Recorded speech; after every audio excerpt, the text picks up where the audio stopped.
Hello, hello, hello, everybody, and welcome back to Star Wars General's Directive Season 2, Week 2. The Happening? Is that what we want to... I don't know where I was going with The that. Happening? That was a great movie, right? That was the one with the plants got angry? Sure. Yeah, it was M. Night Shyamalan, right? Sure. One with Mark Wahlberg, and the plants got really mad at him. And like, Is there an adult film version called The Fucking? That doesn't surprise me if that was actually true. That's a question. I don't know the answer. The answer should be yes. Should be yes. I also see in typical Star Wars fashion with you two, we have an interesting name here. Rodeo Yalin.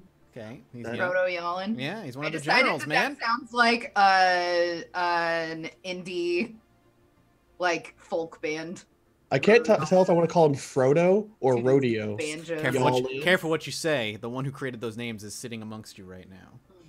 Oh, that's good. Wait, what does that mean? That means I made them up. Mike, Oh, you didn't peel my green screen? Wow. Ted Nugent, Wow. Rodeo Yalin. I'll fucking fix your screen. What was the I other even guy? went to the trouble of getting another one to put over my desk. I know. I noticed that, Doxy. Oh wait, are we doing green screens? I can use. No, that. we're only doing the Scott green screen because I am not fucking with mine. What was Like, it? it'll take me Yago 2 is my- seconds. It's right behind me. Then Yago me and is Wade my will be band. the only ones with that one. Roto Yalin is his Get name. wrecked. No, it's Yalin with a question mark. Is it a question? Who put a question mark there? No, he's being funny. I don't get I'm it. hilarious. He's trying to be funny. He's trying I've to- had You're 2.5 the weeks most of not funny being person funny. I've ever met. Hey everybody, welcome back to Star Wars. Yeah. Dark Side Campaign, General's Directive Season 2, Episode 2. I'm excited for what's to come, and I'm going to kind of just hand it right off to Scott because I wasn't here, and Wade wasn't here on the last time it was played, so if you want to do a recap, it's in your hands. Yippers. So last session started off with really us kind of pinning off the ending of the finale. See, the finale kind of was you guys flying off into the stars, but you ended up with Miriari, where you had to have a conversation with her. Conversation opened with her being very questioning of your loyalty as you were accusing somebody else of losing theirs, of being what's the word I'm looking for? I'm sorry. Betrayer. Oh, why did I forget the word for betrayer? Traitor. Thank you. Why could I think? Wow. As you were accusing somebody else of being a traitor, so you kind of worked your way, navigated your way through that one. She completely trusted what you had said. Rebecca ended up getting spaced. You got her job. Eventually, got bored of that job, and so therefore left it and then went back to the field. Lots of stuff happened in the interim, including some injury and even death of one of your old crew, but that doesn't matter. You are finally. Really getting into the nitty-gritty of being back into the field and doing errands, while the rest of your crew was handling the details that they needed to take care of. Various bits of training for Lotris and Urath and the like. You took one of the smaller ships, I believe it's your J series vessel, and made your way all the way to Christophsis with your new pilot Gregory. So you, Kuka, and Gregory made your way here, landed, and almost immediately felt a pull of the Force. Ignored that, continued with your job of hunting down, finding, locating, isolating one of Roto's closest assassins and hiring them to do a job. That job being hunting down, tracking down, finding, and assassinating another one of his assassins. Okay, that works. That's pretty cool. You need to wait for them to finish the job of what they're doing here. And then they're going to meet with you one more time at your request before they head off to Kashyyyk to do what you had hired them to do. And in that meantime, we decided to feel out with the Force to what had been kind of pulling to you and see where it brought you. That brought you out into the crystal fields of Christophsis, where you found a whole bunch of different buildings. There were 2 different structures that you'd seen over and over and over again. You decided to check out one of them, just pointed randomly. And or semi-randomly, landed the ship, hiked all the way there, got lost, but eventually made it there as the sun went down, and got attacked by a whole bunch of droids. Barely survived. It was too dark to make your way back to your ship, so you spent the night there. The night was restful for one of you, but not the other one. The other one actually was suffering a bit of a dream. So before we roll, and I mean roll, into this this campaign. I do want to point out the party suffered its first ever critical hit. Doxy, how did that feel? Bad. Yeah, you got a critical hit. But I healed it. You did. It was ridiculous. Right away. It was ridiculous. She's like, it was like this like 10-minute back and forth on what kind of med kit she's gonna take. Then she made a decision because it was like different perks for both of them. Ended up taking one med kit immediately afterwards. Rolled a triumph, and we're like, ugh, got rid of her first ever critical hit. What was the crit? It was rather minor. It was one of those like blah blah blah, like some minor thing for like a turn or 3. But the thing is, like critical hits don't go away unless you like certain time or skill checks take place. So if you get critical hit again, it has that stacking effect. I've seen some of them are ridiculous, like permanent stat losses and permanent limb loss. Mm-hmm. Death is hard in Star Wars, but One of them is permanent death. yeah, that's my favorite one. We've seen absolute permanent death once before. Yep. Yeah. So like I said, let's roll into the session with us figuring out how many light side or dark side points we have. Yeah, let's do it. So clear that pool, baby. And show the dice on screen. It's already on. All right, Perfect. y'all in? Oh God. Can we sing? No, it's not. Scott's got to clear the pool first. I already did, I thought.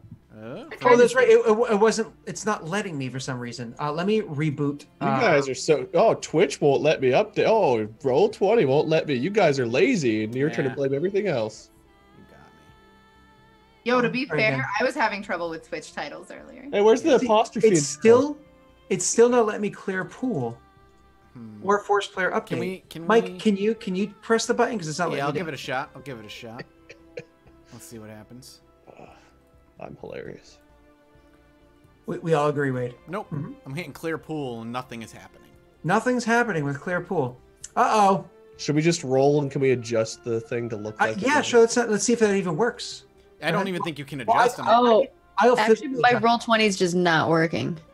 Yeah, mine Oh. isn't either. Sync didn't work. Oh, I'm no. gonna do Rolling the dice didn't work either. Control Okay. Shift Alright. R. Refreshing. I'm gonna try it again. I did Control Shift R. All right, who's got pen and paper? Yo, I wish. All right. Oh, not for dice rolls. No, nothing's happening with the sheet. Uh-oh. I actually I'm hitting roll of destiny and nothing's happening. Okay, now it's probably gonna spam like a bunch once it finally I catches up. bought some Star Wars dice, so I've actually got the dice. Oh, wow. Yeah. Fancy. I'm checking the API scripts just to make sure everything's good. I could jump into another one of my games that I'm in and see if it works. The only one we have for API scripts is the Fantasy Flight Dice Roller. Yeah, I'm just gonna pop. Give me a second. I'll pop into another game real quick that I have. Sure. Same. Your scripts have currently been disabled due to an error that was detected. Please make appropriate changes to your saved script. Error response. I don't know what this is. No space left on device.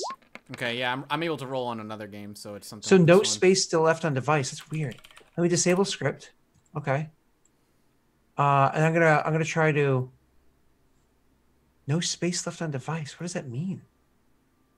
Use caution when utilizing. Recommend. Yeah, I can roll in another game. I just can't roll in this game. Same. Scott, I just rolled a fucking 8 with a D4 and kids on bikes. Ha! Nice. That's awesome. Not game's over. Yeah, wish well, you had it's that still. one back. God, what is this? Open. But that doesn't help me. No space left on device. Huh. Like, is there too much shit in this game? Yeah, we just have way too many character sheets. No. That shouldn't be the issue. It shouldn't be the number of character sheets because you could have tons of those. Makes me wonder if because I'm the host of the game, if I have too many games, that I host. Because I Is there a have, limit?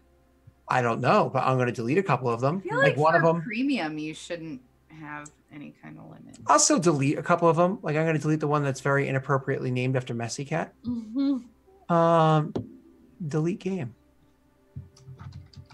This is really weird. Somebody in chat says you need to clear chat. Try deleting chat. I can definitely do that. I've done that. I do that actually very, very often. So like since the end of last season, I cleared chat, but I'll do that again. Because if I like do test runs or anything like that, I often I'm gonna log out and relog, which might be a big mistake. I've tried that too. Didn't... Okay, launch game. I already removed the API anyway, so I have to replant it in. Hi, everybody. Welcome to the... Okay. What happens when we choose GD over Fitz after I get back from being gone for a month? Would have been happening on Fitz too, though. You don't know that. It's still giving me the same fucking error message. Did you make an extra character sheet? You might as well, because you did try it. You did have to stat somebody out. No, but this it makes me wonder what is. So you guys say it works on other games. I'm gonna look at another game that has APIs loaded into it. It's like my Witcher campaign has APIs in it. Everyone, please hang tight for this commercial break. You want to? Yeah, you want to go to break, Scott, while we try and figure things out? Sure, go right ahead if you like. My apologies. We'll figure it out as soon as we've got it. We will return. Roll the commercial. Y'all in? Nothing happened. I'm using the force on you all. Nothing. Yeah, if you forget, we're just starting late. We're starting Forget. late. Your memory. It's literally just Star Wars.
All right, guys, we are back with a temporary solution that'll work for today. Hooray! Anyway, Scott, continue. We were rolling destiny points, right? Just everybody, just a reminder: make sure you shut off. So Roll20 is not trying to capture your video or audio in case you haven't done that through the cogwheel. And I do apologize if things seem a little bit slower. We're bouncing back and forth between two games to make this work. But we will make it work. Oh yeah, you're gonna have to create a dice pool so you can clear shit. Yeah, of course. Okay, so I want nothing for receive from others, nothing for broadcast others. Is that right? All right. Why don't you guys try to roll dice? We have. I remember what I needed to disable though, video and audio wise. Cog is in the top right-hand corner. Yep. Oh god, all those DM from GM things. I gotta get enabled 3D dice and rolling 3D dice, and then I have nothing for. You have to reset the dice first before we can sync. It's hold on one second. Wade, scroll down and it'll have some like audio out, audio in, video, all that crap. Just click it to none. You see what I'm saying? Like once I turn them off, it doesn't even show it for me. It should be like, I want to broadcast from others. I want to receive from others. It's near the very bottom of the cog wheel, scrolled all the way down. I have broadcast and receive both set to none. There you go. That's what I meant. Yeah. Okay. Got it. So I'm clicking clear dice pool, and it's literally popping up with no destiny points defined. The GM has been whispered with instructions to reset destiny pool. The destiny pool system needs to be or has been reset. To fix this functionality, go to dice pool, which I'm in. Character sheet, add one dark side and one light side. Oh, I think last time I only did one light side. Then click the force player update button. This should clear up the issue. Bam. Okay. Now we'll clear the pool. Awesome. You guys are good to go. I synced. Cool. Ooh, Eris, good start. Woot, woot. Got us 2 light side points, and then y'all bringing us back down. I'm here for you. Lotris is with Eris at all times. All right. That's ready to kill some shit. All right. Whew. Well, that was an experience. We'll try to make this as smooth as possible moving forward. Maggie, Eris was. I made a mistake. Did you import Gregory? Yeah, so I was importing Fury, and as I was importing Fury, Scott goes, "Don't import Gregory," and so I instinctively, my brain was like, "Click, get Gregory." Well, it's working. Dice are still rolling, so he wasn't the problem. Well, I did that before we did all the Destiny stuff. So he was just, I was like, "Where's Fury?" And I saw the name, and I was like, "That's." Well, we can at least say that we can't blame hashtag can't blame Gregory. It's not Gregory's fault. Just gotta say hashtag not Gregory. I blame Scott for saying the name as I was clicking, but that's my bad. Okay, looks like that's good. Gregory's not the issue. Sorry. Lesson learned. All right, here we go. That was a painful experience for everybody just now. But all right, so Maggie. All right, everybody ready to take our first break? We'll see you guys in about 5 minutes. Yeah. I've had a month of a break. Let us fucking play. I could use a beer right now. I will kill. All right. So, anyways, let's Maggie, when you had fallen asleep that night, as I said, you were having a vision. So the vision that had reached out to you. That's called dreams, Scott. A force vision. A force. I'm gonna force a vision upon you, Maggie, in your dreams. Consent. Nope. All right. So, anyways, let's. Sorry, I'll shut up. No, you're fine.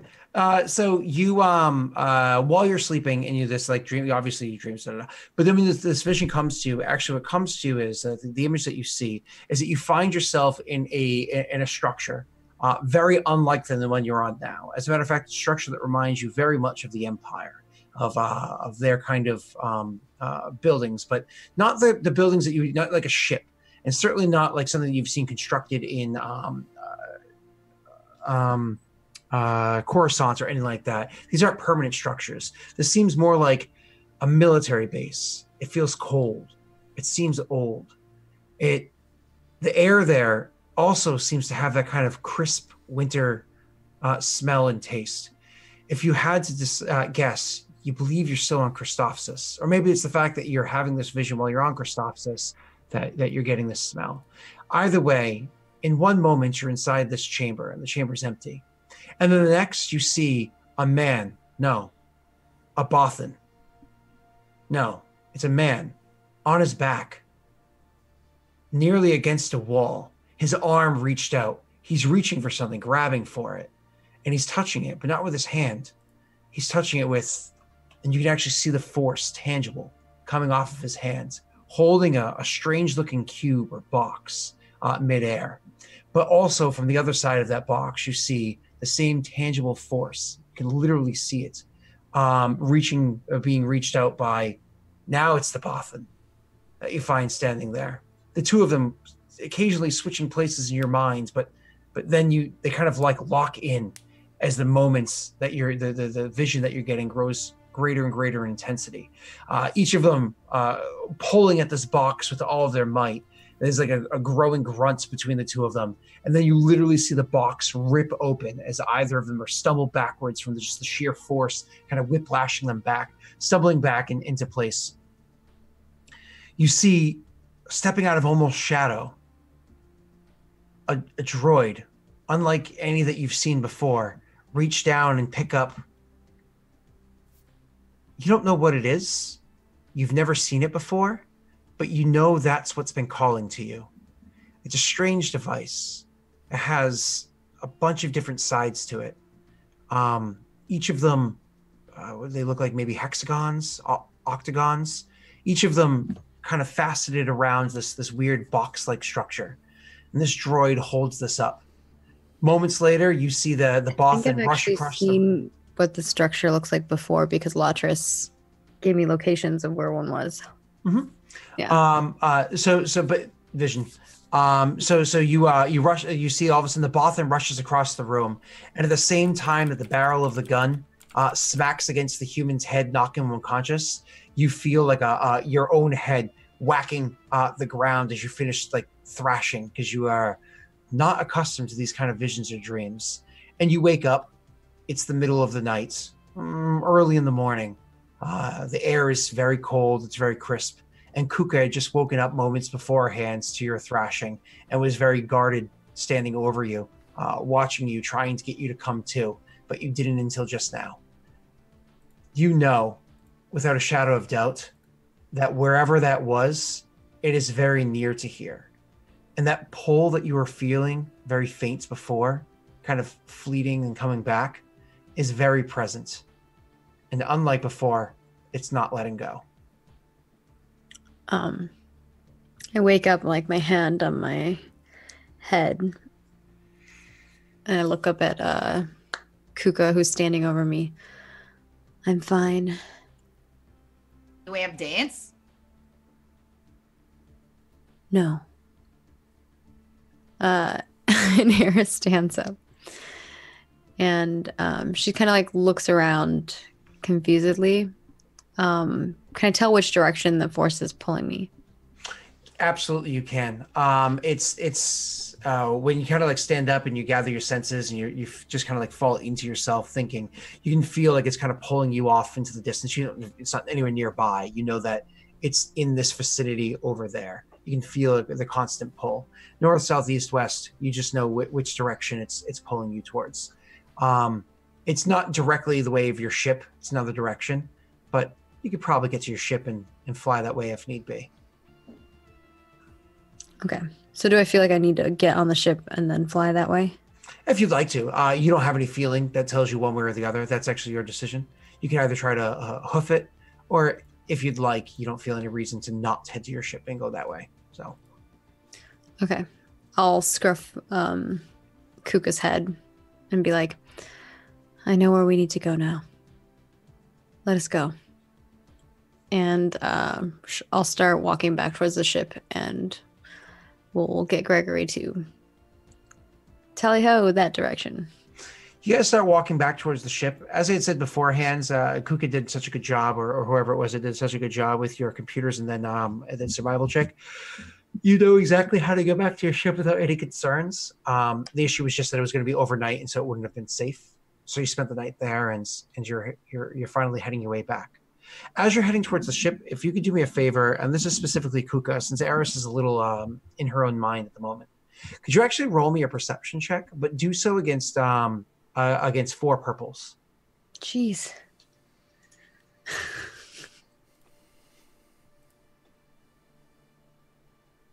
Ooh, noms.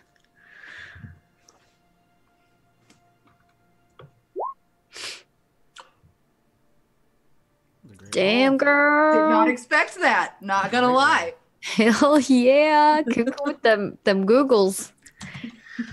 Okay, that's pretty amazing. Yeah. So you are walking with her, trying to make your way back to the vessel, so on and so forth. When do you want to take that as strain, or you want to give me the? Yeah, I take it as strain. I take it. Kuka is just like so worried about Eris that she's like just paying extra attention to Eris and the task at hand. Sure. So you, with that huge amount of strain, which is hilarious. So you are walking about and you're watching Eris and just being super on alert after that night's rest, and you'd never seen Eris do anything like that before. One of the things that you noticed, something that seems out of place, it seems like something's following you. At first, you thought you were just being paranoid, and you like whip around and look, and then after a while, you definitely notice out of the corner of your eye, there is a small orb-like droid. You know what? It looks like a remote that's following you. You know what a remote is, Doxy? Like a TV remote? No, so it's like a small spherical like droid. They're usually used for, there's like training remotes which like blast things. Okay, yeah. I know what you're talking Yeah, about. they're like little. Okay. So it's like I don't small, think Kuka would know though. it's about the size. It's about the size between the size of an orange and the size of a grapefruit. That Kuka sees following, and it's actually moving pretty stealthily. The reason why you were able to catch it at first, like when you really saw it, was a reflection off of the crystals you had seen movement. Okay. And then using those reflections, you continue to kind of like track it with your eye, and you know for a fact this thing's following you back to the vessel. Eris. What is it? Ghosts.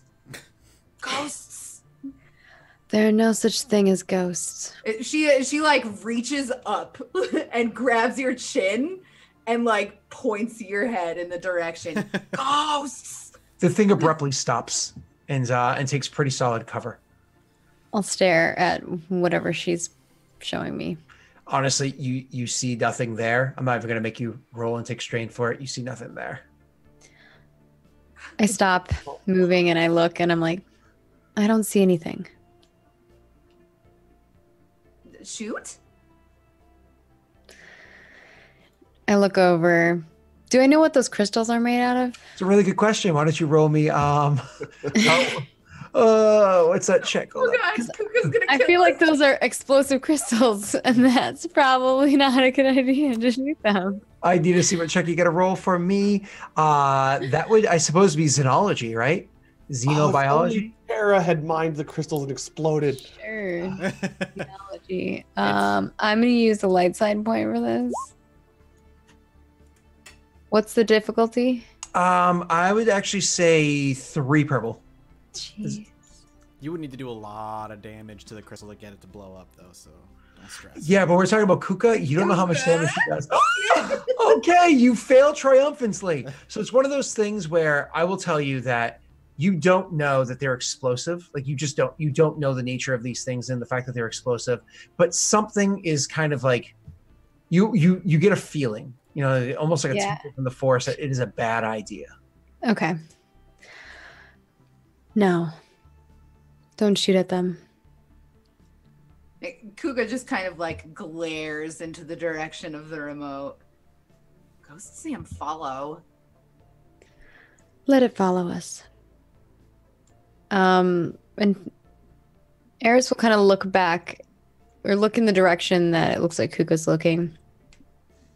And just say out loud in that direction. If you're not here to fight us, might as well show us who you are. You say that, and there's like a couple of seconds pause, and then the remote will actually float out from behind the crystal and presents itself before you. How does Kuka react? Does she eat it? Ghosts! Ghosts! Eris pats Kuka on the head again, kind of scruffles her cloak on her head and says, "See, not a ghost. And Eris will hold out her hand and say, "Come here, little one." The thing will come over to you, and it'll land onto your hand, but then it lands on your hand, it starts speaking to you in binary. Almost immediately, you get the understanding that this thing isn't speaking to you out of intelligence. It's speaking to you acting as a communicator. So, do I understand what it's saying when it's beeping and stuff? Yep. I mean, binary is one of those things where it's a simplistic enough language that pretty much anybody, can understand it to a degree. It's just it's acting as a communicator where you wouldn't be able to track the person's voice or whatever. And so when it starts speaking in binary, maybe because Kuka is kind of intentionally techno-literate, whatever it is, maybe she doesn't understand. That's up to you, Doxy. But Eris certainly does. I feel like she would understand what they say, but like she wouldn't, I don't know, she wouldn't understand that it is binary. She wouldn't understand, like, she can't like read or anything, but I feel like she would have met enough droids that she would be able to understand beep boops. Okay. So it starts speaking to you and says, why did you do that? Why did I do what? You killed all of my droids. You destroyed all of my droids. They attacked me. They were on self-defense mode. You shot I was back? on self-defense mode. Are you here at the Empire?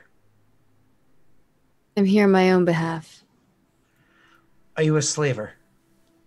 No. Then why do you pet the one that you're traveling with? Called companionship.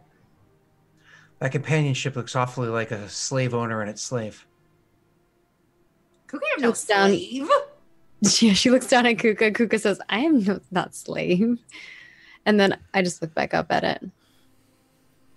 Okay. There's a long pause, and it says, "You have a ship. Many people have ships. Yours functions. It does. I'd like to meet. Where? Do you have business in the area?"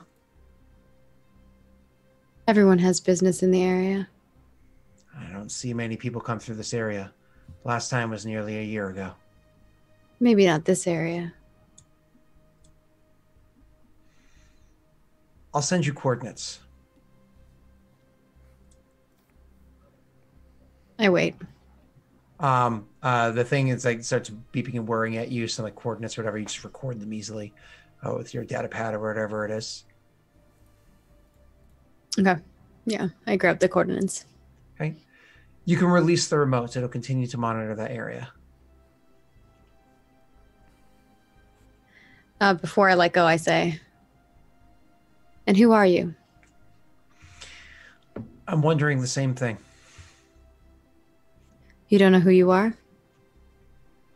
It's actually this strange thing where the remote instinctively is trying to, or at least the device is used, is instinctively trying to convert whatever he's saying immediately to you as it's speaking whatever language it's speaking, and does the same for you when you speak the language you're speaking, And instead, it's one of those like returns as hue, but in like binary. It's clearly he got the joke. I think our meeting will be fortuitous for both of us. Let's hope so. I imagine you release the remote. I release the remote. It turns and it flies back towards the towards where it had come from, where you two had just come from spending the night. You guys get back to your ship, where Gregory is in the ship. I mean, it's not like the thing has many weapons, but he is manning the guns. Do I still feel the force pulling me? Of course. I'm going to go towards that direction first. So so when you get back to the ship, and my apologies, you're going to have Gregory fly you to where the force is pulling you, correct? Where I'm feeling the force pulling me, yes. Yeah. Okay, cool. So you get back to the ship, and Gregory's still manning the guns and all that stuff, and you guys get back. It is one of those things where he sees you, and you can see there's like I don't want to say a look of concern on his face because he's not typically like a emotions on the sleeves kind of person, but he does seem relieved to see the two of you walking back to the ship, and seeing, of course, the markings on you because clearly you were in a combat. You have lots of burn holes and whatnot nearby, and you know your clothing is dirty, et cetera, et cetera. He says, "Captain, should I get the medical kit?" Sure. And then we need to go on our way. Absolutely. He goes in. It's a luxury vehicle. So it's, you know, he goes and he busts out the med kit that happens to be there because it's, you know, all ships would have something like this on it. And it's not like there's a whole med bay or anything like that. He busts it out and he does like a quick scan over you and everything just because he had said sure. He doesn't seem particularly adept at doing this kind of stuff. However, he does give a scan and says everything seems fine. You know, helps to change bandages. Spends about 10 minutes doing that for the two of you if Kuka even wants the assistance. And then goes to take off. How many wounds or strain do we heal?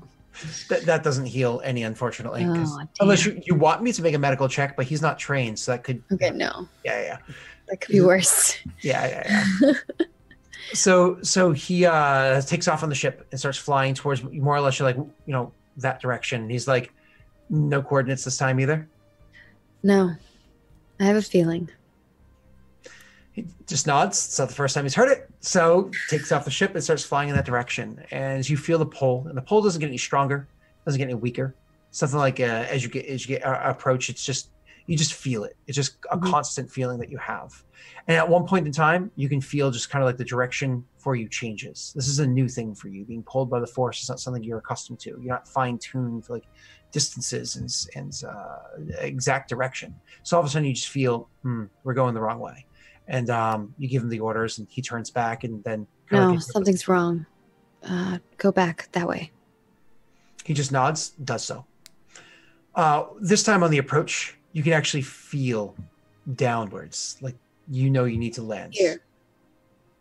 You point at some structure, different than the structures before, on the radar there, and he lowers the vessel as close to the structure as he can, which actually, he's a really good pilot, so he can get pretty darn close to this one. He actually lands almost adjacent to it, a little gap between where you and the structure are. Same thing when the ship opens up and you step out, you can feel the smell, that crisp air. It's just every time we step out, I will transfer over that other coordinates to him and I'll say, plug this in. He nods. It's actually very close to here. By travel of the ship, a couple of minutes. On foot, probably a few hours. Okay. That's where we'll be going next. Should I stay with the ship? Probably best. He nods, immediately kind of like hits a few switches and everything. Then as you guys are leaving the ship, heads over to the gunnery seat to provide any aid if need be. Because I don't know, you can clearly tell he seems a bit uneasy. Like even though you seem pretty sure in what it is you're doing, he seems a bit uneasy. So he goes over and sits in his seat.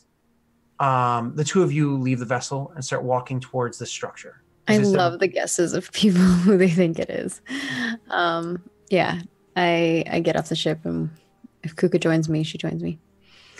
So Kuka comes out with you, of course, right, Kuka?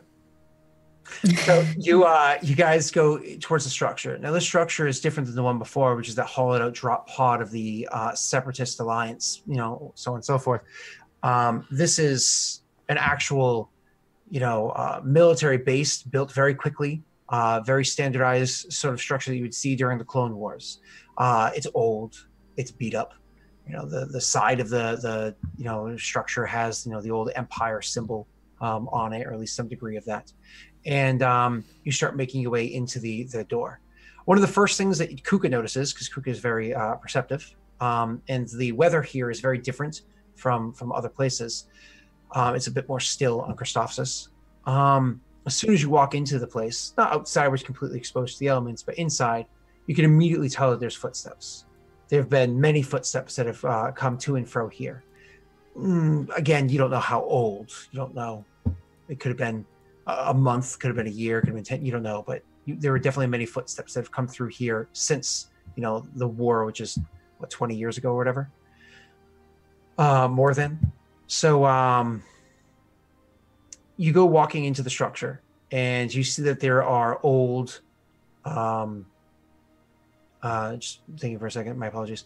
So you're walking into the structure and you just see that there are old computers and whatnot set up here, old devices that have like terminals for the empires, like mainframes. Some of them have been tampered with, some of the wires have been played with, wires hanging out, boards removed, all sorts of stuff touched, but otherwise nothing, nobody here, no sign of anybody else here at the moment. You go walking through the place, once again continuing to follow like the force that you feel in your chest, like that kind of like pulling sensation, until finally you get into a room. And as soon as it's in here. And she like goes into the room. As soon as you go into the room, you can see this is the exact room where you had the vision. This is it. I remember this. And I'll walk over towards where I remember the two gentlemen and the box and the droid picking up the box. It's not that you have the vision again. It's just that your memory of the vision is so strong. Being the first time being in here, it's as though you're viewing it again. You can feel the force pulling you so strong into this room that you can feel that there is a strong presence that's here. Yeah, Kuka, if she's like looking at Eris, can see that Eris is it's almost like Eris is looking at something that's like in each of those places, like as if there's really something there, but you don't see anything, I'm guessing, because there's not something there. Of course. Okay. So it's not just like looking back and forth, like between you and where the thing should be, and like kind of like switching goggles. Kuka think Eris go cuckoo. So you're looking about, and the presence that you're feeling, you come to the sharp realization as you're kind of like rewatching this experience from your memory, and how strong and recent that memory was. As you're rewatching this in your mind's eye, that it's not a presence that is here, it's a presence that was here. Damn, that's a strong presence. It's actually a presence that wasn't even necessarily here before. In watching this, you realize you weren't the only one that's viewed what's transpired here. When it happens, whenever that was, there was something watching, something powerful, something dark was looking in at what had transpired here. Something had an interest in what else was in that box. Almost as if you always knew it was there, watching the shattering of the box fall apart, watching the thing be picked up, watching all that take place. Something kind of like pokes out in your minds. One tiny little shard of the cortosis is kind of like sticking out in your minds. You look at the ground and you see all of it's been scooped up. You know the stuff is valuable. You know that it has a lot of worth a lot of credits on the market, either black or otherwise. But there's this one shard. You walk over to a structure, to a bit of furniture, or like a computer terminal in the room, and you bend down and look underneath, and there's a small shard of the cortosis still sitting there on the floor. You're able to pick it up and hold it between your slender fingers and look at a little bit of it. Yeah, I kind of stare at it. Does it look at all like the object that Lotris was having me after? Does what look? So this thing does not look like the holocron that he was showing you, but obviously, as we discussed, because he showed you before, the thing that you saw that droid pick up was definitely what he had showed you beforehand. That structure. So the shard is not part of that box. Okay. The shard is part of the box. My apologies, but not part of the holocron itself. It was the yeah. The box that was around the holocron. Yeah. Okay. So I've not seen what this material is. Okay. Yeah, I kind of move it around, and she holds it, and then she puts it in the middle of her palm and holds it tight. What damn fancy rock. And holds it next to her chest. And then as Kuka says, what damn fancy rock, Eris kind of looks at her and smiles and says, "It's a key. We're closer." That pull that you felt beforehand, it's gone as quickly as it came. It doesn't linger. It doesn't. There's no pretense to it, right? It just is not there anymore. You feel as though, like you just said, your task here is complete. Mm-hmm. Is there anything else you'd like to do in this building? I guess looking around if we see anything else that stands out to us, but otherwise I think we'll go back into the vehicle and go back up. But I think if there's anything else that stands out to us here at all. Roll me. If you so you're like, are you gonna spend time like searching or whatnot in the area? Yeah, I think so. You could do me a favor. You can roll me. Both of you guys roll me a perception check. It's been a while. It has been about a year. So both of you guys roll me a perception check. It's going to be a DC. DC. Wow. It's going to be against 3 purple dice. But Maggie, when you do it, also throw a force die onto the search. Okay. You don't have to spend force. You don't have to flip anything. Okay. Interesting. Oh boy. Oh my god. You not only do you not find anything, you do not feel anything either. I found nothing. Unless you'd like to flip a light side point to convert dark into light. No. All you have to do is flip a point and suffer 1 strain, and you can get a light side. I think it's better this way, that she doesn't think that there's anything else in here. Like, she thinks that her job's done as soon as she grabbed that thing, because that's like when the force kind of stopped pulling her. Mm-hmm. I feel like that makes sense for her to not. Okay. What about Kuka? Kuka, however, you going around and looking at all the different tidbits and whatnot. Everyone else wants me to do it. You looking around at all the different tidbits and whatnot that are here. So this is, sorry,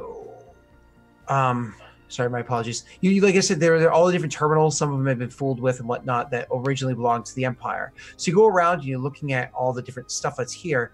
And there's like a whole bunch of like exposed wires, so on and so forth. But actually, at one spot, you can actually see like a bit of some tools and whatnot that were left behind over by one of the terminals.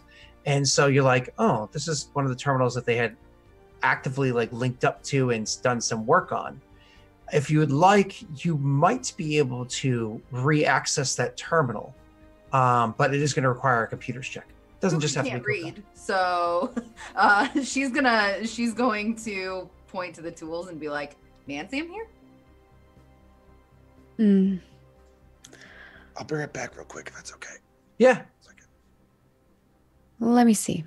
And I'll do the computers, Rolf. It's going to be against, my apologies, 3 purple. 3 purple. Ooh. Yeah. It's gonna be hard. We ain't the best computer peoples. Oh, no, we got it. You're able to re-access the computer terminal, and in doing so, you're able to kind of find out everything that was being searched on before, the kind of coding and everything that was happening beforehand. In doing that bit of research, you're able to find out a couple of different details. One success told you that what they were trying to do is link up to satellites that still existed in the atmosphere of the planet, trying to search for other military bases and to plot them out. Since they were already plotted out with these programs before, it's kind of just sitting there booted up. Nobody washed away their work beforehand. This is what you would think of as the sloppy job of a slicer. You know what I mean? Makes you sad for a moment. You think of the death of one of your more capable crew. And the sloppy job of a slicer. So you're able to pull up more or less the map that was pulled up beforehand of all the other structures that were in the area. And so it's, could be convenient, so on and so forth. But you're also able to see that they were specifically pinpointing the structures of the Empire buildings. They didn't seem to care at all about the other ones. But then beyond that, the second success, we're able to find out was the access to this terminal. The way that they were able to get access was by utilizing the computer system of another ship that went by the registration of the Freefall that was captained by somebody named Cora Bale. Okay. I will note that to myself. And then I'm also going to look at the map and see if I can find the location, because I have the coordinates of where this person was going to meet me, looking at that coordinates of where that is on this map. So the map was coordinates of all different structures that existed, natural landscape structures that would have existed at the time, and empire crafted buildings from the view down. You actually see nothing there. Oh. It was worth a try to look at it. No, it's one of those things. But when I say you see nothing there, the coordinates, I mean, like, you don't see like a natural cave formation. You don't see a structure that would have been empire or otherwise. Nothing like that. No satellite images showing anything that would have existed at the time that the old images were done. However, if you'd like to try another computer's check, you might be able to upload to that satellite and get it to take a current image and see if you can get a zoom in on that location. All right, we'll try it. What's it going to be? Cool. So it's actually, since you've already gotten in, it's actually easier. It's only 2 purple. However, there's a black die because, these are older systems. I'd like to assist somehow. Is that possible? Ooh.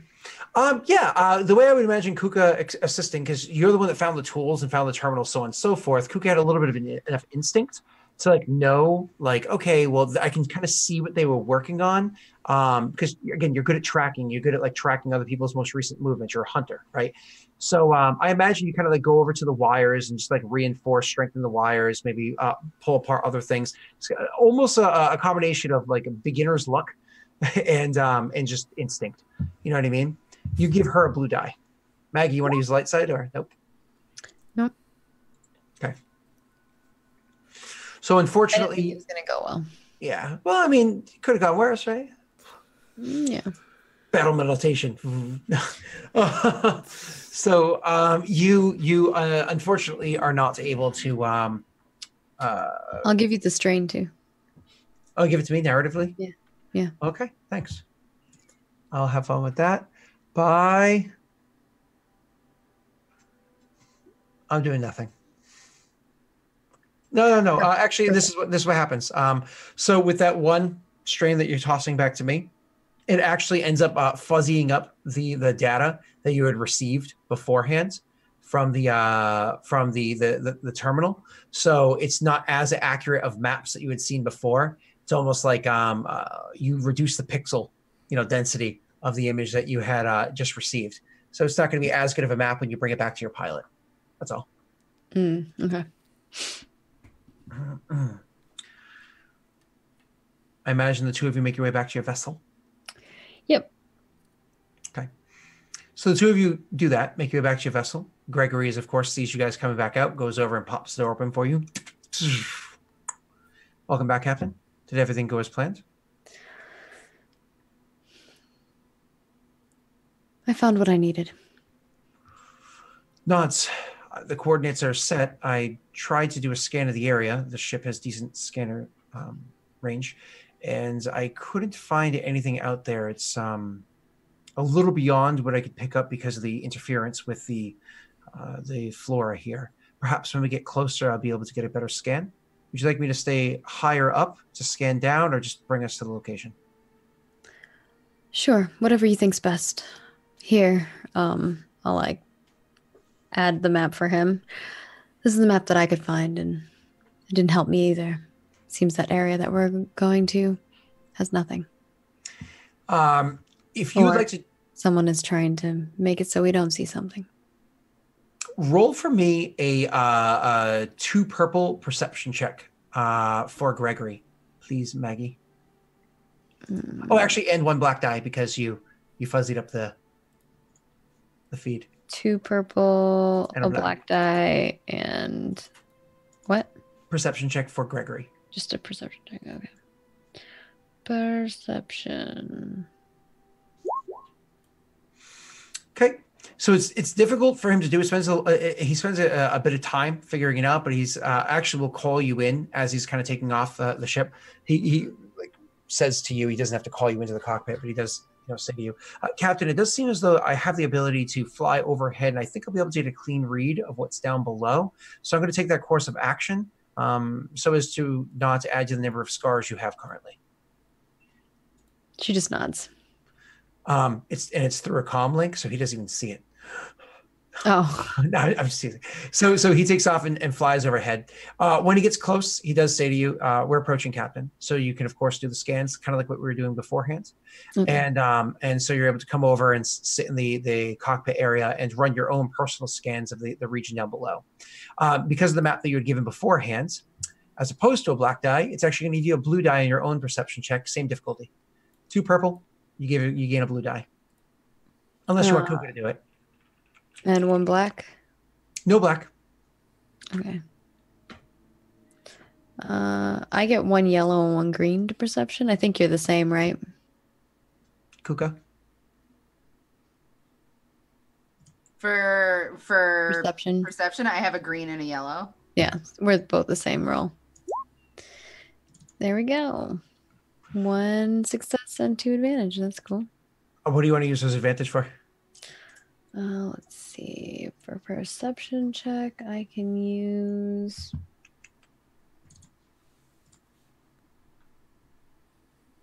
We don't have our little pinned thing anymore to access that. Oh, I have it. I can. This is better than that pin thing. That's why I have the 2. I I'll have share it both. with you guys.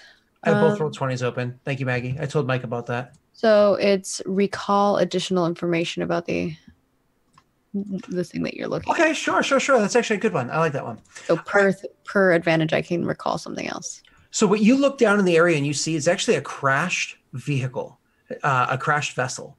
But with the first ping of information that you're going to get, the thing that you definitely learn is that this is a crashed empirical vessel. Empire vessel, whatever that's called. It's a crashed vessel that's down on the ground. It's actually not a small ship. It's probably a silhouette 4 or 5 vessel, at least it would have been when it crashed. Knowing that, you quickly kind of go over to your own database of information that you have, and you load up the schematics of the ship from like a functioning one as if it were in space, and you look it over and you realize, oh, this is a kind of ship that's not meant to be flown in atmosphere without some serious like retrofitting and whatnot. This is a ship that's meant to fly in space only. It doesn't have like atmospheric adapters kind of built into it, despite its size. It's meant more for like freighting between planets. So the fact that this is crashed on the ground here means that it probably was never able to fly in the first place. Doing that quick scan and everything that you do, looking down on it, you can see the thing has been hollowed out and retrofitted. But most importantly, so obviously somebody's living in it. But most importantly, your scan actually allows you to see that there are a couple of holes in the ground itself around this thing. Little like, even though there seems to be a grounds there, when you look down, you see like almost like there's like divots or holes or tunnels, but not very deep ones around the perimeter of this crashed vessel. Interesting.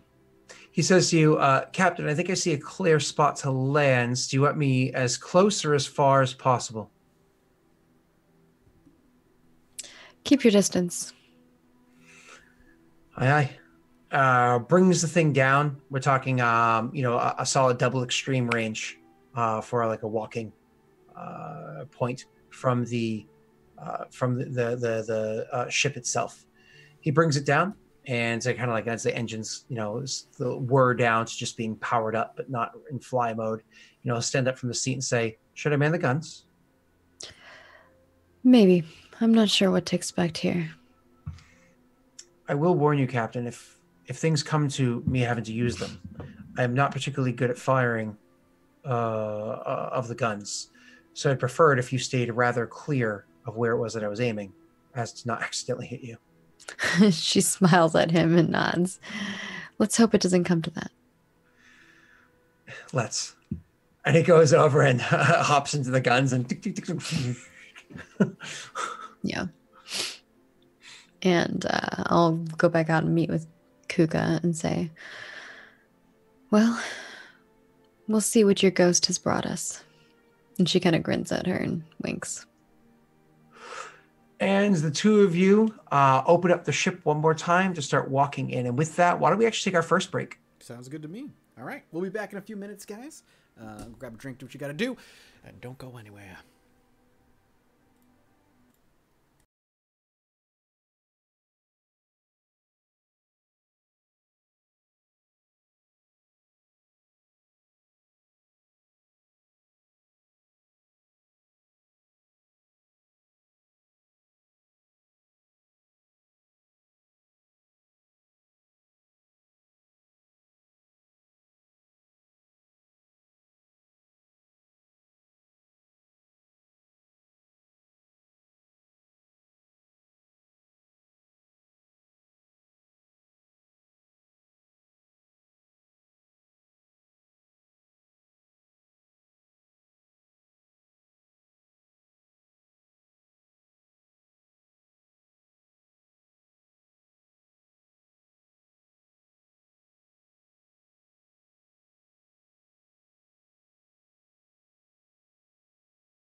Hello, and welcome back to more Star Wars. Let's roll.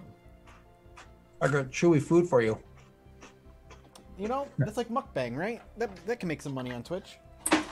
Mukbang? Isn't that? My chat Yeah. gets really stoked when I Yeah. eat. People, I was right. people love like eating streams, man. Yeah, eating streams. Oh. Social eating. I think it's Mukbang. In that sounds case, like let's a all Pokemon. share what we're having. It's called mukbang. Yeah. He's not wrong. Bank with a K? Bang, bang. Bang, bang, That like you banner know. Still, sounds like a Pokemon porn site. I stick Are with. those bananas, like dried banana?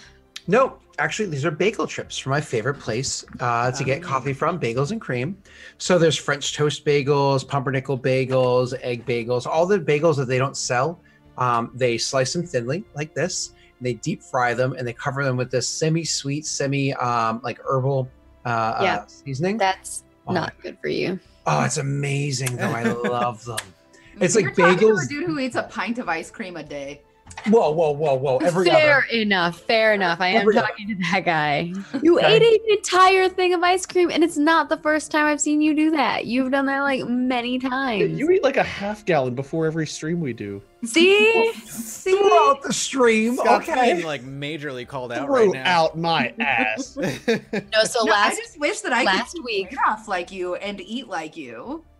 week after the first break, he comes back with like a giant thing of ice cream, and like we're still on break, and I'm like, dude, I wish I could eat as much ice cream as you eat because I fucking love ice cream, but I would be like a balloon that's like massive if I ate that much ice cream. Unfunny one said to ask you about birthday cake too. Are you the same with birthday cake? He eats an entire fucking cake. Sometimes he comes with like a giant slice of cake. So for my birthday, if anybody from New England knows what Greg's is, Greg's has this cake called Death by Chocolate. And that sometimes feels that way. It's like, I'm not even exaggerating. I don't remember the weights because I always forget every year, but it's over 20 pounds, maybe like 30 pounds worth of chocolate cake covered in chocolate chips and like everything all together is like 30 pounds. I don't know. I don't remember the weight of it. Anyways, every year I'm always like, hey, somebody help me. But they always eat like the tiniest, smallest amount. We're talking like at most 20% of the cake is consumed by everybody else. And then I have to eat 80% of the cake or greater. See, no, I want you to see that sentence has a problem word, and it's called Waste not, want not, I Michael. have to. You don't Yeah, have yeah. to do anything. Listen, you want to get back into, okay, you so can I'm lying do on and the, still be in shape, and it's bullshit, and we should change the subject. Yeah. So if your car breaks down, That's what I'm saying. Like, look at him. You'll have to He's like- drink the gas. He's like thin. I'm like, The if I ate answer as much is- cake and ice cream and shit as you, The answer I'd is have to a run kid. like 20 miles every fucking hour. Have a kid. That I'm sure that keeps Scott very active. Oh, it's true.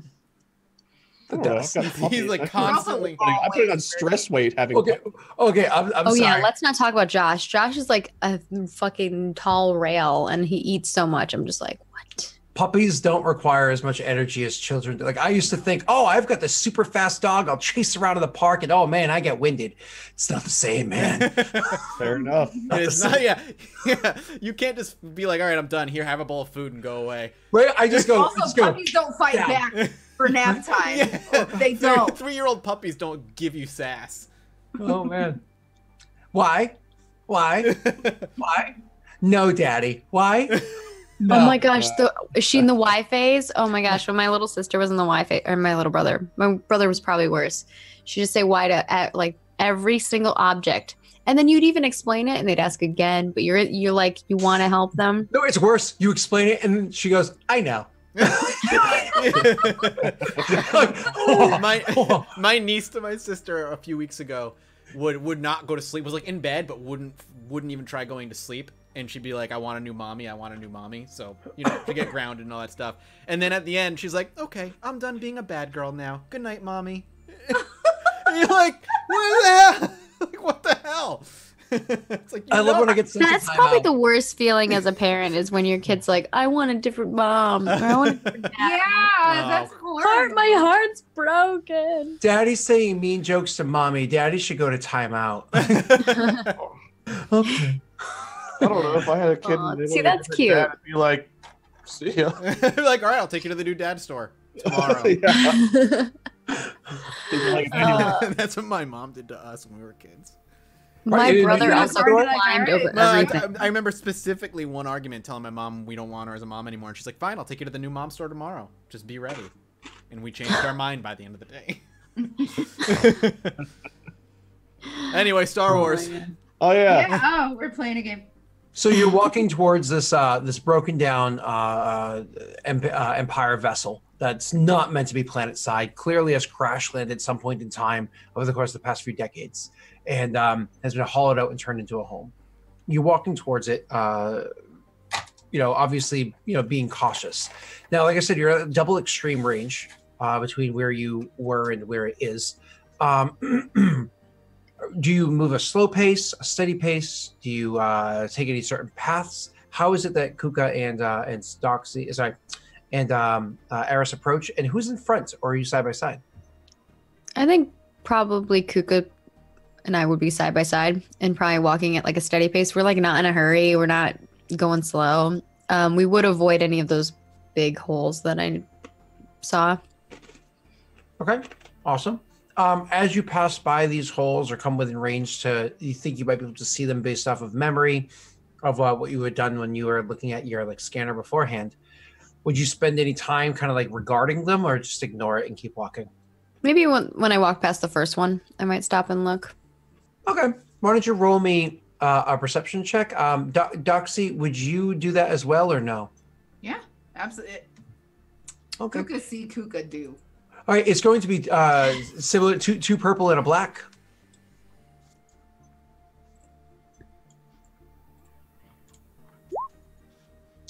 Nice. Hey, Kuka see, Kuka do. We both see all the things. You guys have rolled really well on hard checks. Enjoy it while you can. So as you're watching these, seeing these holes here, you come to realize these are like trap doors, but not trap doors in the sense of "ha, gotcha!" It's a trip trap or a pit trap. But trap doors, like something's probably stored down here and is designed for a quick pop up, like you would often see in like a military kind of guerrilla warfare style stuff. Door spiders.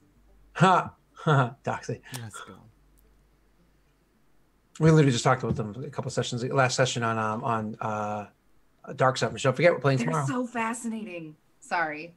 No, I you're got fine. excited. No, you're fine. So you see that clearly something's it's designed to have something be able to come up from it easily.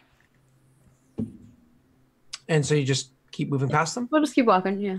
Okay. As you approach by the my apologies.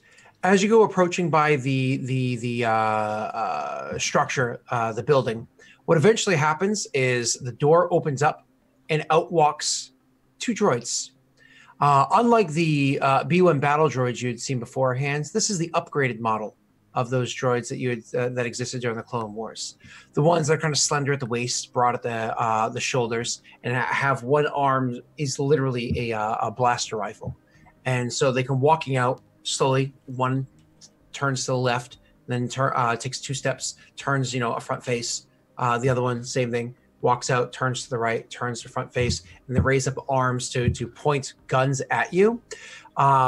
And it's like almost like they did that instinctively, programmed to do so, so on and so forth. And how does Kuka react to that? Draws her gun and puts herself between the robots and Eris. Okay, that's what I figured. So, but almost immediately afterwards, you see a Fiorin come walking out the door behind it. Now, this Fiorin, in case you're not familiar with what they are, Fiorins look similar to the Nautilans. Which are the greenish people you saw Jedi in the Clone Wars time that had like the long kind of like head tendrils that came off the back of head, many of them.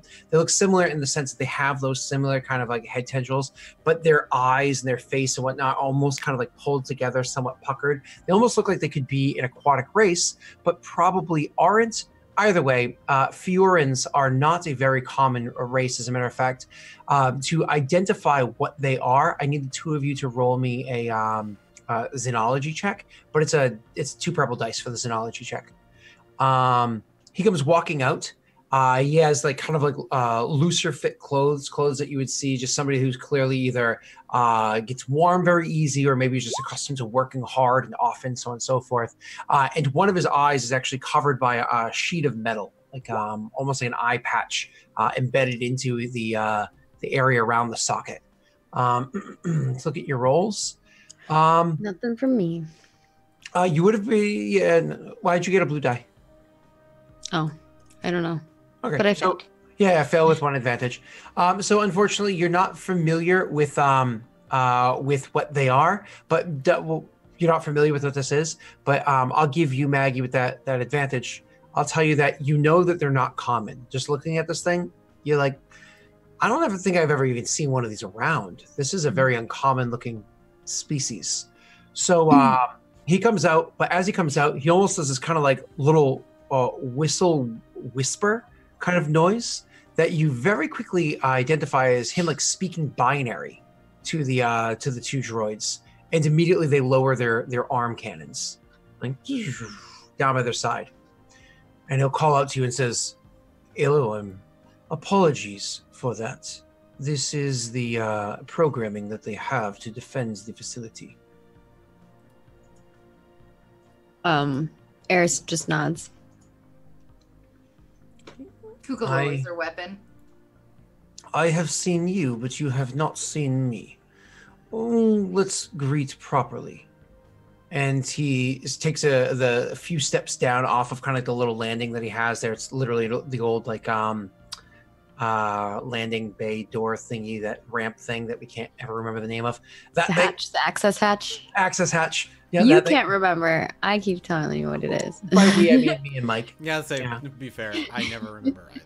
Yeah. So anyways, that thing, he walks out, if you know, like you kind of jogging steps down it, just because it's one of those things where it's, you know, at such an extreme angle, and starts making his way comfortably over to you. One of the things that you notice is he has a bit of a swagger to him as he walks, but not swagger like somebody that like clearly I own this place sort of a thing. It's the swagger of somebody that's, you know, been through a lot and has lived to tell a tale. You know, he's no young pup by any stretch of the imagination. So he'll actually come over to stand before you, not shaking hands or anything like that, and says, you have come to my home, so I suppose I should introduce myself first. Aves. Aves Lund. Eris. And he looks to the little one. And Are you not Kuka. allowed to speak? Oh, and then you so you say that he goes to say that, and then you say Kuka, and he just stops. Again, she's not my slave. She does what she wants. He nods, hearing the words but not fully believing them clearly, Yeah. and says, your interest in this area is what?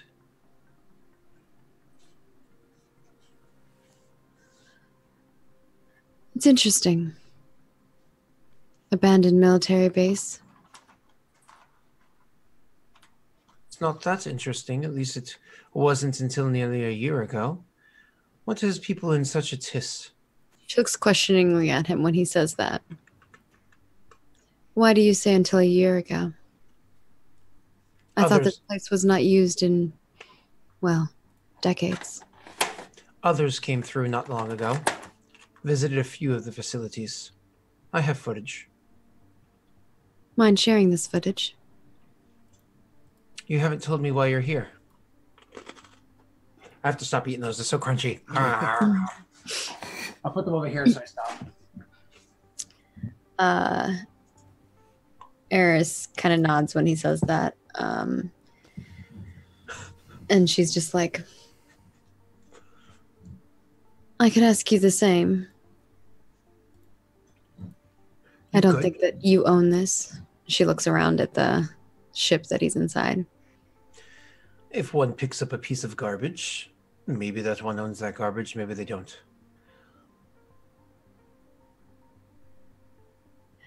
You don't own them. Nor do I. He looks back at the droids when you say them, and looks back at you. He says, "Oh no, them. Them I do own." I wasn't talking about them. I meant the bases. I'm free to wander them as I wish, just as you. I don't need a reason, just as you. Oh, I've got reason. Reason plenty. You Oh? seem imperial, though. You have a strong sense of belonging where you do not belong. It is a talent that many hold. I will share footage with you. Come in. I'll show you. Then he turns and he'll walk back into the place with you. When he opens up the door, you can see, as I said beforehand, the place had been gutted out. It had been gutted out and turned into what has clearly been his kind of workshop that he has going on in here. You see, much like you would if you walked into like an old butcher shop, a whole bunch of meat hanging from hooks from the ceiling and whatnot. But instead, these are droid parts, all about here and there, different bits. There seems to be a bit of organization to it, though. Like, you can clearly tell it's organized intentionally. It doesn't look like just raw chaos. He has an order to it, one that can be appreciated. Unlike, like, if you were to, like, say, open up my bureau drawer, you'd be like, "What the fuck is?" But I'm like, I know exactly where I want it. You know, there's a clear order to it that he has, even if you can't quite put your thumb on it. Anyways, so he has his whole like kind of workshop set up in there. And he makes his way through it, and he goes over to where he has a shelf that has a whole bunch of different types of remotes. Now, the remotes that he has, you're not somebody that knows a lot about droids, but you've seen what remotes, like you've seen a bunch of different types, and you're guessing based off of what the shelf is there, they probably all serve the same kind of purpose. And the kind of remote that he grabs and starts pulling like a data chip from, like for, you know, video footage or whatever, clearly wasn't a remote that was originally used for kind of like spying. Maybe it's just been modified to do so. Either way, he takes the footage and he goes over and he takes this one bit of data footage and he plugs it into a station where you can kind of like see the display pop up and show the work that was being done. You see there's a human guy, look kind of young, a little sloppy, red-eyed and tired, ripping through some wires and trying to plug things together. A couple minutes later, you see some Bothan, a very familiar looking Bothan, come walking in. The two of them have an exchange, tossing insults back and forth at one another. Honestly, from an outsider's perspective, for a moment you think they might come to blows, but then as like the Bothan turns out to grab like more wires or whatever it is for what they're working on, you can tell by the small smile on the human's face that clearly it was meant in jest. These are just two people that have a strange friendship. They're hooking up the ship to the station. Actually, now that you're kind of getting a look at it, this is the same exact terminal you were looking at beforehand. And you're like, oh, there was literally a spying remote that was in there while they were in there before. Mm-hmm. And after like you see a few minutes and you kind of like, because he's watching you, not the footage the whole time. Once he sees kind of like that look of recognition on your face, like, okay, I get where this is, what's going on, so on and so forth. That's when he kind of like presses a button to stop it. Says, no, I think she's trying to like look like she doesn't recognize, like she's just looking at it with, like straight face, like poker face style. Sure, I will allow you to make either a discipline or a deception check, but it's easy. 1 purple. Okay, 1 purple.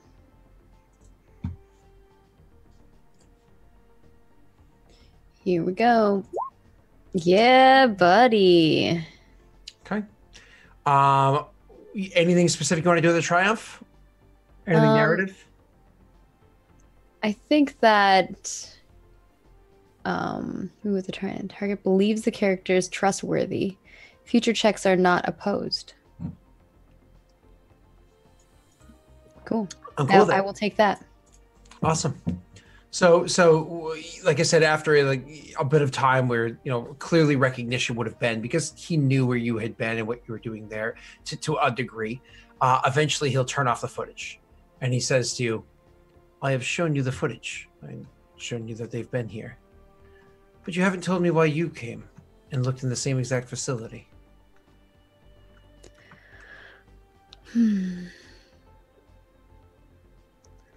I was looking for someone. It appears maybe it's not the someone I thought it was. I was curious because can we drop pretense? It seems as though you're not here to kill. And honestly, I'm getting the impression that you are not Imperial. Shall we start fresh? She nods. This time he will reach out, doing more of a human custom, and shake your hand and say, "It is a pleasure to meet you." She extends her hand and says, "And a pleasure to meet you as well." I will not waste your time with my life story, but Kuka I is will... reaching up to shake his hand. He'll shake yours as well, actually. He does so, and gives like a nod as he does so. And you can see he actually seems a bit even more relaxed now that you've done that. You actually set Kuka him. smile, big old Kuka smile. Do you still have your mask on your face? No. Oh, okay. It says, "I will not waste your time with my life story, but the short version is, this vessel that is now my home was once my cell. I was a slave to the Empire, and I am freed. She looks around and she's like, "Well, why would you stay in a place that reminds you of such things?" He walks away from you, like with a little smile on his face. He'll turn, he'll walk away from you, open up like a hunk of metal that he's using as a door, where you see like something glowing on the other side of it, and he like hits it with a wrench, and you can clearly tell the reactor that was powering the ship before, clearly is not a clean functioning reactor right now, is functioning. Like it's one of those like, ooh, the fluctuations coming off of the thing, like the whirring that you hear now that he's open kind of like the door and let some more sound in. It's a little We all are unnerving. gonna get cancer now. Yeah, exactly. But he opens the thing up and he hits it with a wrench and he goes, "Power." There's power in other places. She grins. There's power in other places, but there's a lot of power here. And he says, and he kind of like taps one of the swinging arms of like a B1 battle droid. Yeah, and she looks around and she's like, "There is," but she's not referring to the power that he's talking about. Mm-hmm. Yep, you guys, it's like one of those you understand him, but he doesn't quite understand you moments. Yeah. So he says, go ahead. He says, "So from cell to home, I've lived here for a long time, and I've created my own freedom and my own self-defense. But along the way, I found a curiosity that I wish to follow through with. I'm hoping to get off of this rock, in hopes of being able to find this curiosity again." And what curiosity is that? Perhaps I can help you with it. He kind of like thinks, because he's of course sharing with you, but he seems like a little defensive for the moment, and so kind of like and you can pick this up easily, intentionally skirting around the question. He says, and she kind of like moves over and kind of like sees some of the things that he has on the table, picks one up and looks at it, and she's like, "Maybe I can help you in other ways." He nods. He's like, "Well, the curiosity was reignited, pushed down for many years, but reignited when I saw that Magna Guard. It's different, the way it walks and moves and talks. It has a bit of a difference to it than you typically find in a droid. And The droid in the footage. That's a Magna Guard. She nods. They used to serve General Grievous. Interesting. They were Jedi hunters. And why would there be one reactivated? Did you do that?" Oh no! I would like the pleasure of being able to work on a Magna Guard. I've never had the opportunity. They are brilliant creations of Grievous's design, or at least those that work for him. But they are not anything I've manipulated before, and I hope to in the future, especially one, or at least to have a conversation with that one, see its functions from the outside before I can touch its insides. But it's just, you don't often come across droids that come from nothing to have such strong sapience. She puts whatever she had in her hand back down on the table. "And so what is it that you seek? This droid? Finding it?" Yes. And maybe something else along the way. And once again, he was skirting. And what is this other thing along the way? You're gonna have to roll a charm check to try to get it out of him at the moment, even though he's been pretty forthcoming the whole while because of your triumph before. What is it going to be Oh, my against? apologies. It's actually not very hard. It's only an average check charm. Okay. We will try it. I don't think I get any bonuses. No, oh, you know what? Actually, thank you for saying that. Kuka gives you a bonus to it. Yeah, Yeah. Kuka. But I'm going to use the dark side, and I'm going to upgrade the difficulty by 1. Okay, so you're upgrading the difficulty. And Kuka gives me a blue die. Blue die, yeah. Just because Kuka's personality and whatnot, something about her makes him happy. Yeah, I don't think I get anything to charm. Dope I as think- shit, man. All my stuff is like scaring the poop out of people. The only way I could do something is if I influence, but I will not do that unless I have to, I guess. So we'll try the roll. Where did it go? Oh, here. Charm. Damn! Holy crap. What? Why can't Cora get rolls like that? What is that? I was gonna say, why What is can't today? What is today? You got because listen, Roll20, it's a program like anything else. It has one game that goes really, really well. Mike, it's a fresh game. So great. Because So the algorithms reset. right. So I now get you're getting all the good stuff out. five Can we Indeed. remake our Fitz game? You should have remade it with Fitch running first. Get him the good rolls, and then the dark side rolls go the other way. But we Let's be clear, Mike. You shouldn't be the one saying that. Since So everyone else per is like, "Let's play success- Fitz," and you were like, let's do PD. Per success, they will support me per +1 scene per success. And then the advantage gives me the target becomes a recurring ally. Yep. And the success, oh no, Looks the like you gotta triumph. recruit. The triumph is the recurring ally, and then the advantage is affects the subject beyond original target. But Oh, that's fine. Okay, Just- so he says, he like thinks for a moment and he nods. And he's like, and here I am, alone out in these crystals to myself. Decades, I have lost my manners. He gestures towards the table of stuff that you're picking things up off of. He goes, Mhm. clearly you are here to help, and clearly you are not Empire. So, I will work with you. There is a group of droids.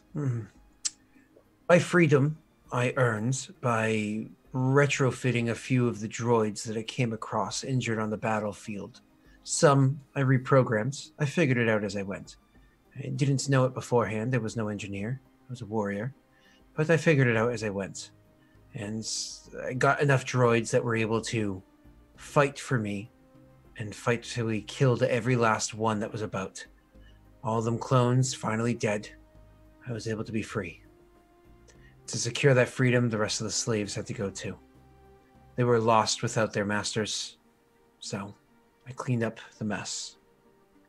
Some of those droids, though, a spark came up from within them. There's a small handful of them. They were brilliant. They worked in unison. They scoured this planet for many years.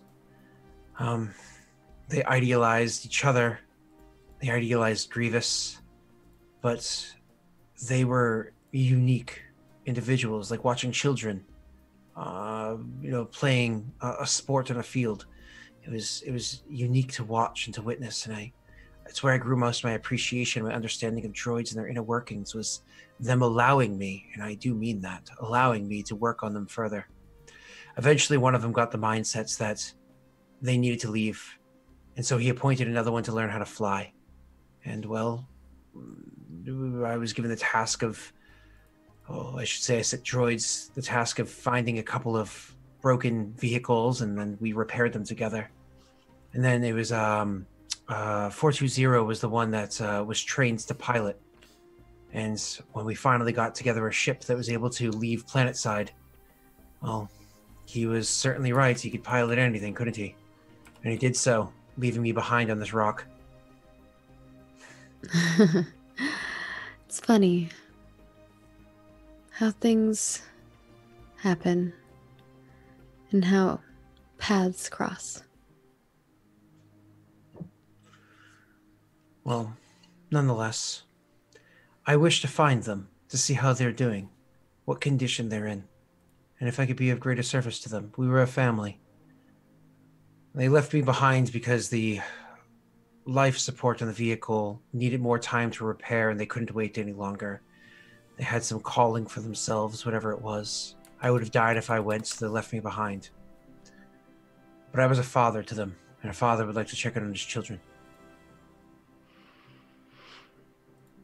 I don't know if I can necessarily help you find these children, but I know I for sure can get you off this planet, if that's what you wish. It is. It's what I wish. When would you like to leave? He looks about, and like you can see there's like a moment of anxiety on him, and he's like, part of me wants to take everything, every bit of it with me.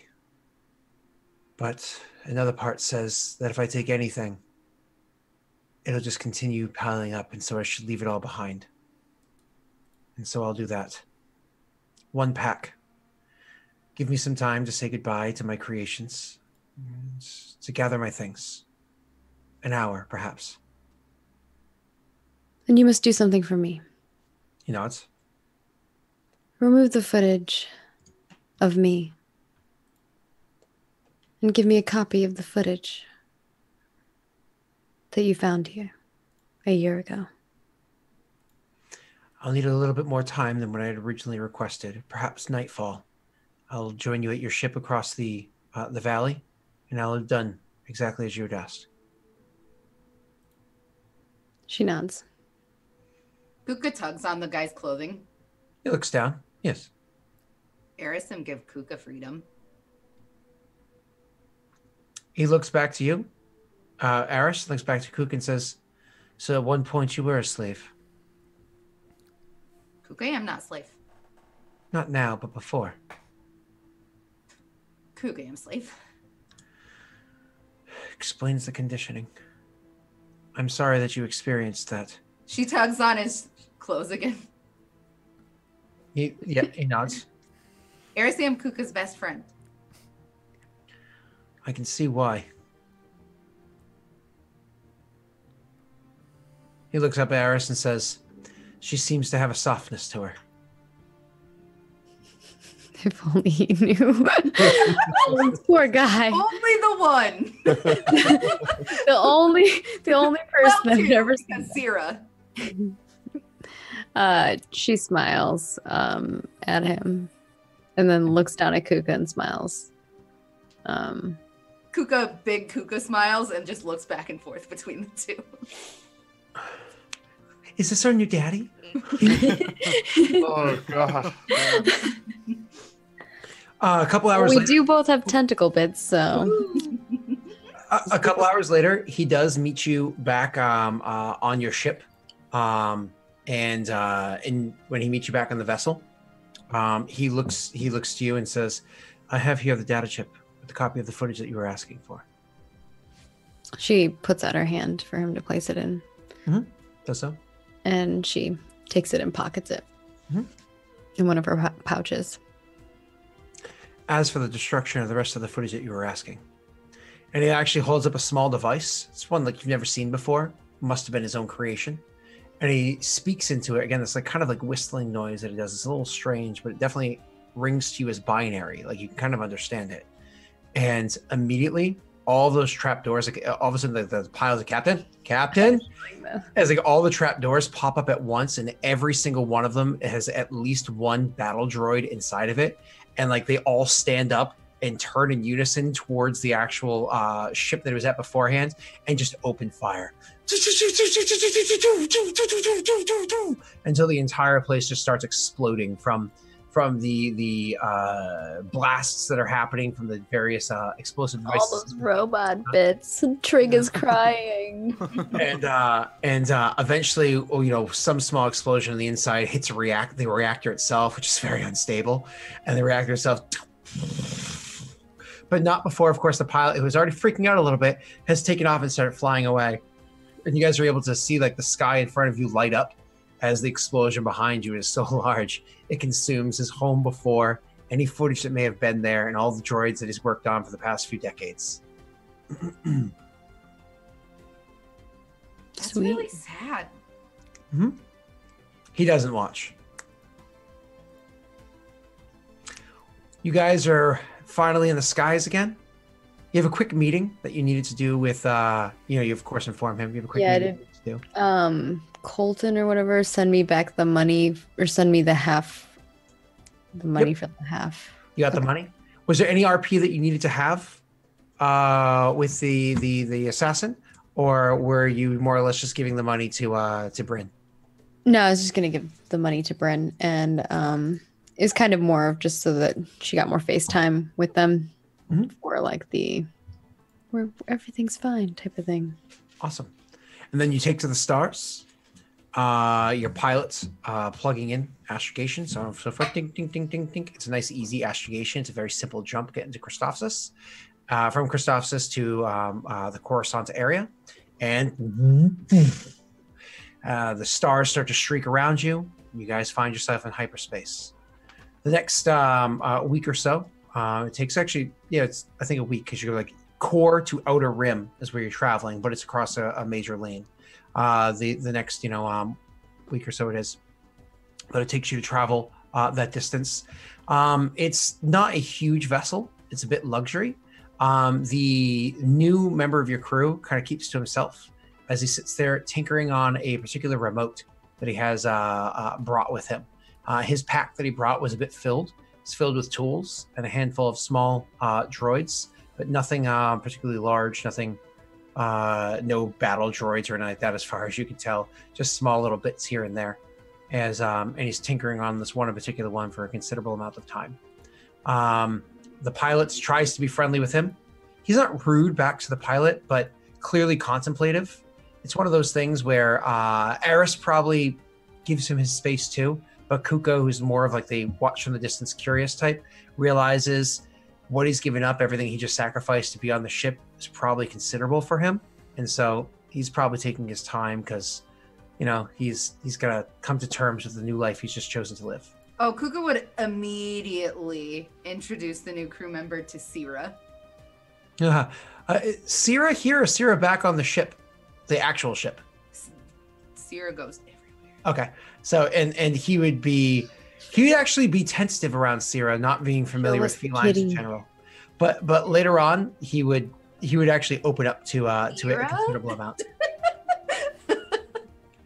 He would just express concern and a bit of annoyance with how the cat always wants to bat at his tentacles, like his head tentacles.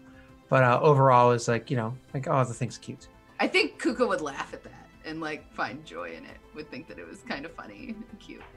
When you guys find your way back to where your ship was dry docked and finishing its repairs, not only is your ship fully repaired, but your crew is fully returned, including Bezwi. But we'll worry about that when we come back from our next break. Sounds good. All right. Don't go anywhere, guys. We'll be right back. Oh, don't go.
They can do that because we're doing it right now. Welcome Can back, your everybody. friends pull this out the little hats? Can your friends go poof? Now look here. Can your friends go abracadabra? Are you gonna watch the new Aladdin, the live action one? What? Oh, yeah, I will. Of course. You know who's Definitely. Genie in that one, right? Nope. Will Smith. Smith. Yeah. Oh, I did know that. He's so goofy enough. I'm really I excited. agree. I he's think that gonna was a do good great. choice. I think I'm he's with gonna you. do. Well, he great. can be like down here because they're doing like a Bad Boys 7 or something like that, aren't they? Well, yeah, they're also doing other Bad Boys. Yeah. Yeah. So, but yeah, he can be like way down here, like his serious roles, and then he can also be like Mike Wazowski, you know. Exactly. Totally. All right. Anyways, Take it moving away. on. You're back to your ship, and it is actually nice because, like I said, it's dry docked, but because of the fact that the quality of dock that it stays in, because it's kind of being categorized as being under Mariari's care at the moment. It's one of those like super personalized private docking areas where you can actually pull your own ship adjacent to it. You don't have to go like some other starport and like make your way here. So when you're like kind of like pulling the flight in and docking, you get to actually like go to a window and like look at it and just like seeing her from the outside, from overhead, and just coming in.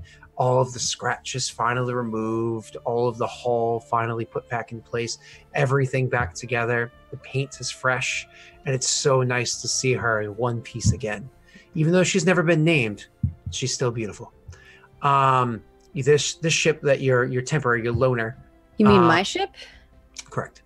My ship has a name. What is it? The Syndragosa. I didn't think I knew. Did anybody else know that? I knew that. We've said it a few times on the show. I didn't know that. Oh. It's okay. It just says Fury Class Interceptor instead of Syndragosa here. Okay, so Ponderosa written down. I guess that's. Saragossa, sorry. Saragossa. I was like, named after a World of Warcraft dragon. I think I was thinking of World of Warcraft. It's Saragossa. This is Saragossa. Oh, Gotcha. not Ponderosa. Let me change that. Or Syndragosa. let me I change said it here. Syndragosa. Boom. He is right. I did say Isn't that the World of dragon Warcraft that? dragon. Isn't that the dragon that Arthas brings back from the dead? I Isn't think that so. Cutscene? One of the most badass cutscenes in any video game ever. Yeah, I definitely said the wrong Oh yeah, name. that's exactly what that was. Yep. I definitely said a different dragon name. So anyways, so the and finally you see the Saragossa just looking beautiful, and so he pulls up the ship next to it, and it's just so nice to see it the way it is. And when Yeah, as he's pulling up to him, like, that's her. Obviously everybody's seen it beforehand except for what's his name there? My apologies, because he's new. Aves. Aves. Oh, what's he wear? Aves. So aside from Aves, however, doesn't know ships very well. He's never been educated in such of a thing. So he comes out and he sees it as well, and he just says, and it's kind of matter of fact, not with any form of awe or reverence whatsoever. It's beautiful. There's no oomph She behind it. nods. When the ship lands and you guys all get out and you can actually stand next to it again, you're like, oh, what it's like to stand next to a large ship again. It's still at 5. It's like a big, beautiful thing. And so you go over and you're finally able to walk aboard. And I imagine Kuka is very elated because right when you get aboard, it's where the life pod is. That's her house. Kuka lives in the life pod. Kitty. She needs her own atmosphere. So you guys make your way aboard the ship, and your whole crew is actually there. Maybe because they practiced it beforehand, maybe because the order was given to do so, whatever it is. But they're all kind of lined up, waiting for the captain to come aboard. And this actually will include Lotris and Urath as well. So when you come aboard the ship, and they can see you. Mind you, Maggie, a week has passed, so you guys have a full strain and wounds back and everything. Oh, yes, that would be nice. You rejoin with your crew. Hey, Wade, will you do me a favor and roll perception? Against Is- nothing. General, Against nothing. I'm very good at this. Okay, hold Nice. on. Oh, I needed a beer. I didn't get it during the break. Go right, grab you one guys- super fast. Yeah. Yes, you guys are a P. Bring me one too. Interesting. I don't know what to do with this. Well, if you're making the decision as the acting GM right now. Okay, Always. you see, Yeah, there you go. you see Kuka kind of shrink down a little bit as soon as she makes eye contact with you. All right. He definitely like makes like a face of acknowledgement, but I don't think he has any clue as to why. And I think that Eris is basically like when she gets on the ship, she introduces Aves to everybody and then kind of like says everyone's names for Aves so that he knows who everyone else is. And then I'll have a reaction to that when Scott gets back. And walks over to Latris and says, he'll be staying with us for a short bit. When you introduce him and then come over to me immediately and say he'll be staying with us a bit, you see Latris kind of like look over to him, look over to you, look over to him, look over to you, and then just kind of point at you and is like, I knew there was a reason I stuck with you. You attract... Oh, you're probably excited. Yeah. Because it's a rare race. Yeah. I was like, why would Latris do that? Oh, I know why Latris he rubs would his do hands Ash together. Ketchum of the galaxy. Yeah, it's ball. he's very, very what's It the name is of like this? I am collecting them all. I'm the Pokemon master and the Pokemon trainer. What's the name of the race again, Scott? It's literally, I just had it. It's Fiorin. Fiorin, there you go. Yeah. Fiorin. A Deshade and a Fiorin on a single ship from an era millennia ago. Do we recognize each other's races? So funny enough, you know, but the Fiorin wouldn't. When you see his race, immediately it's like if you had hair, it would be on ends. But I think you're a bald race. Immediately you have like this kind of fury that wells up within you. You haven't seen a Fiorin in a long while since you woke up, and maybe a bit before that. Before you do anything, I simply put my hand gently on Eris's shoulder, and I'd be like, I suggest we watch. Fiorins are almost the mirrored race to the Deshades, whereas you were the servants, but like the willing servants, the defenders, and the honorable knights for the Sith. The Fiorins were an equally powerful warrior race that served the Jedi. As a matter of fact, there was a Jedi master who ruled their entire ruled their entire planet, and kind of had them all fighting for the cause of the Jedi. And these aren't wimpy warriors; these are like a very stout race. So is it like an actual rivalry between races? Yeah, well, you met them very often on the battlefield because the fact that they served Jedi and you served Sith. Not that the Shade specifically and Fiorin specifically, but when you see this, you just remember the number of them that you've had to meet on the battlefield, and every time you had to put up a fight because they are not creatures that go down very easily. Okay, so what would be an accurate difficulty for a discipline check for me not to immediately see this guy as like a threat?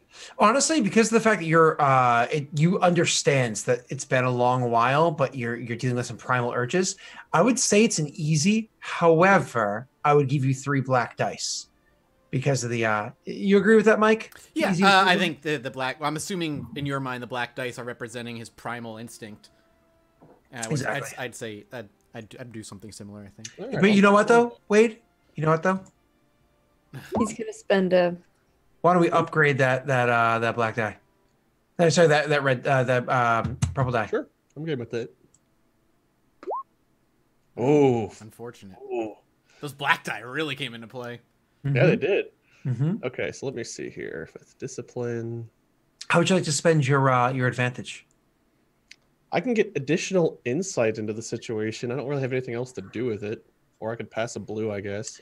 So one bit of additional insight. He's clearly blind in his right eye. So if you were to come up on that flank, you'd catch him off guard. Now, additional insight into the situation.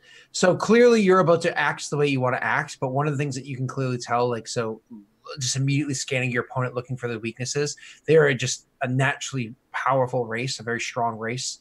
Survivable and whatnot. He doesn't seem to be carrying any large weapons. He doesn't seem to be carrying any melee weapons, but he does have a blaster at his side. He's carrying a pack on him, but what's in the pack you don't know. He does have that blinded spot clearly. the the eye that's covered up with a metal sheet. He's seen a few fights. You know that he's capable, but he's not quite armed at the moment. I just want to charge him and like grab him by the throat and just pin him against something. It's a brawl check, baby. That's what Urath would. He wants to like. He's gonna like wide-eyed just charge this guy, try to pin him, and find out what the hell is going on. So it's a brawl check. 2 purple because it's engaged.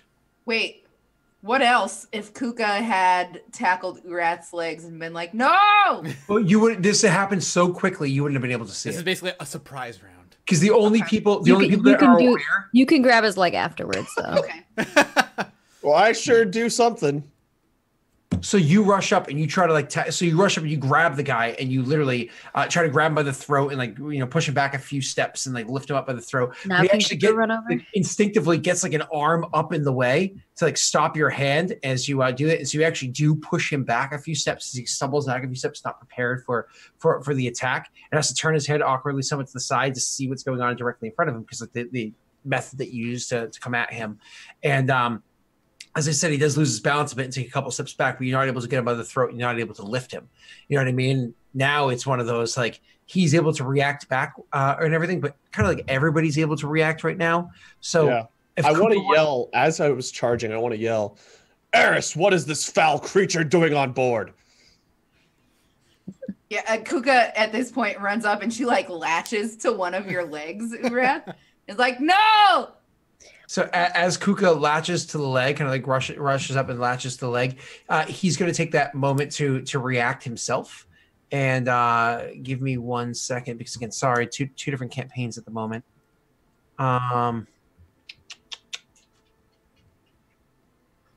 So that is okay. So it's going to be rolling over here. I don't think I have an NPC sheet, do I? No, I don't. Let's just make a character called NPCs. Save, create. One second, guys. Sorry. And here we go. He's gonna brawl After you back. do your thing, I'll tell you what Eris is doing. He's gonna brawl back at you. And I'm not gonna use dark side or anything. Okay, making my check.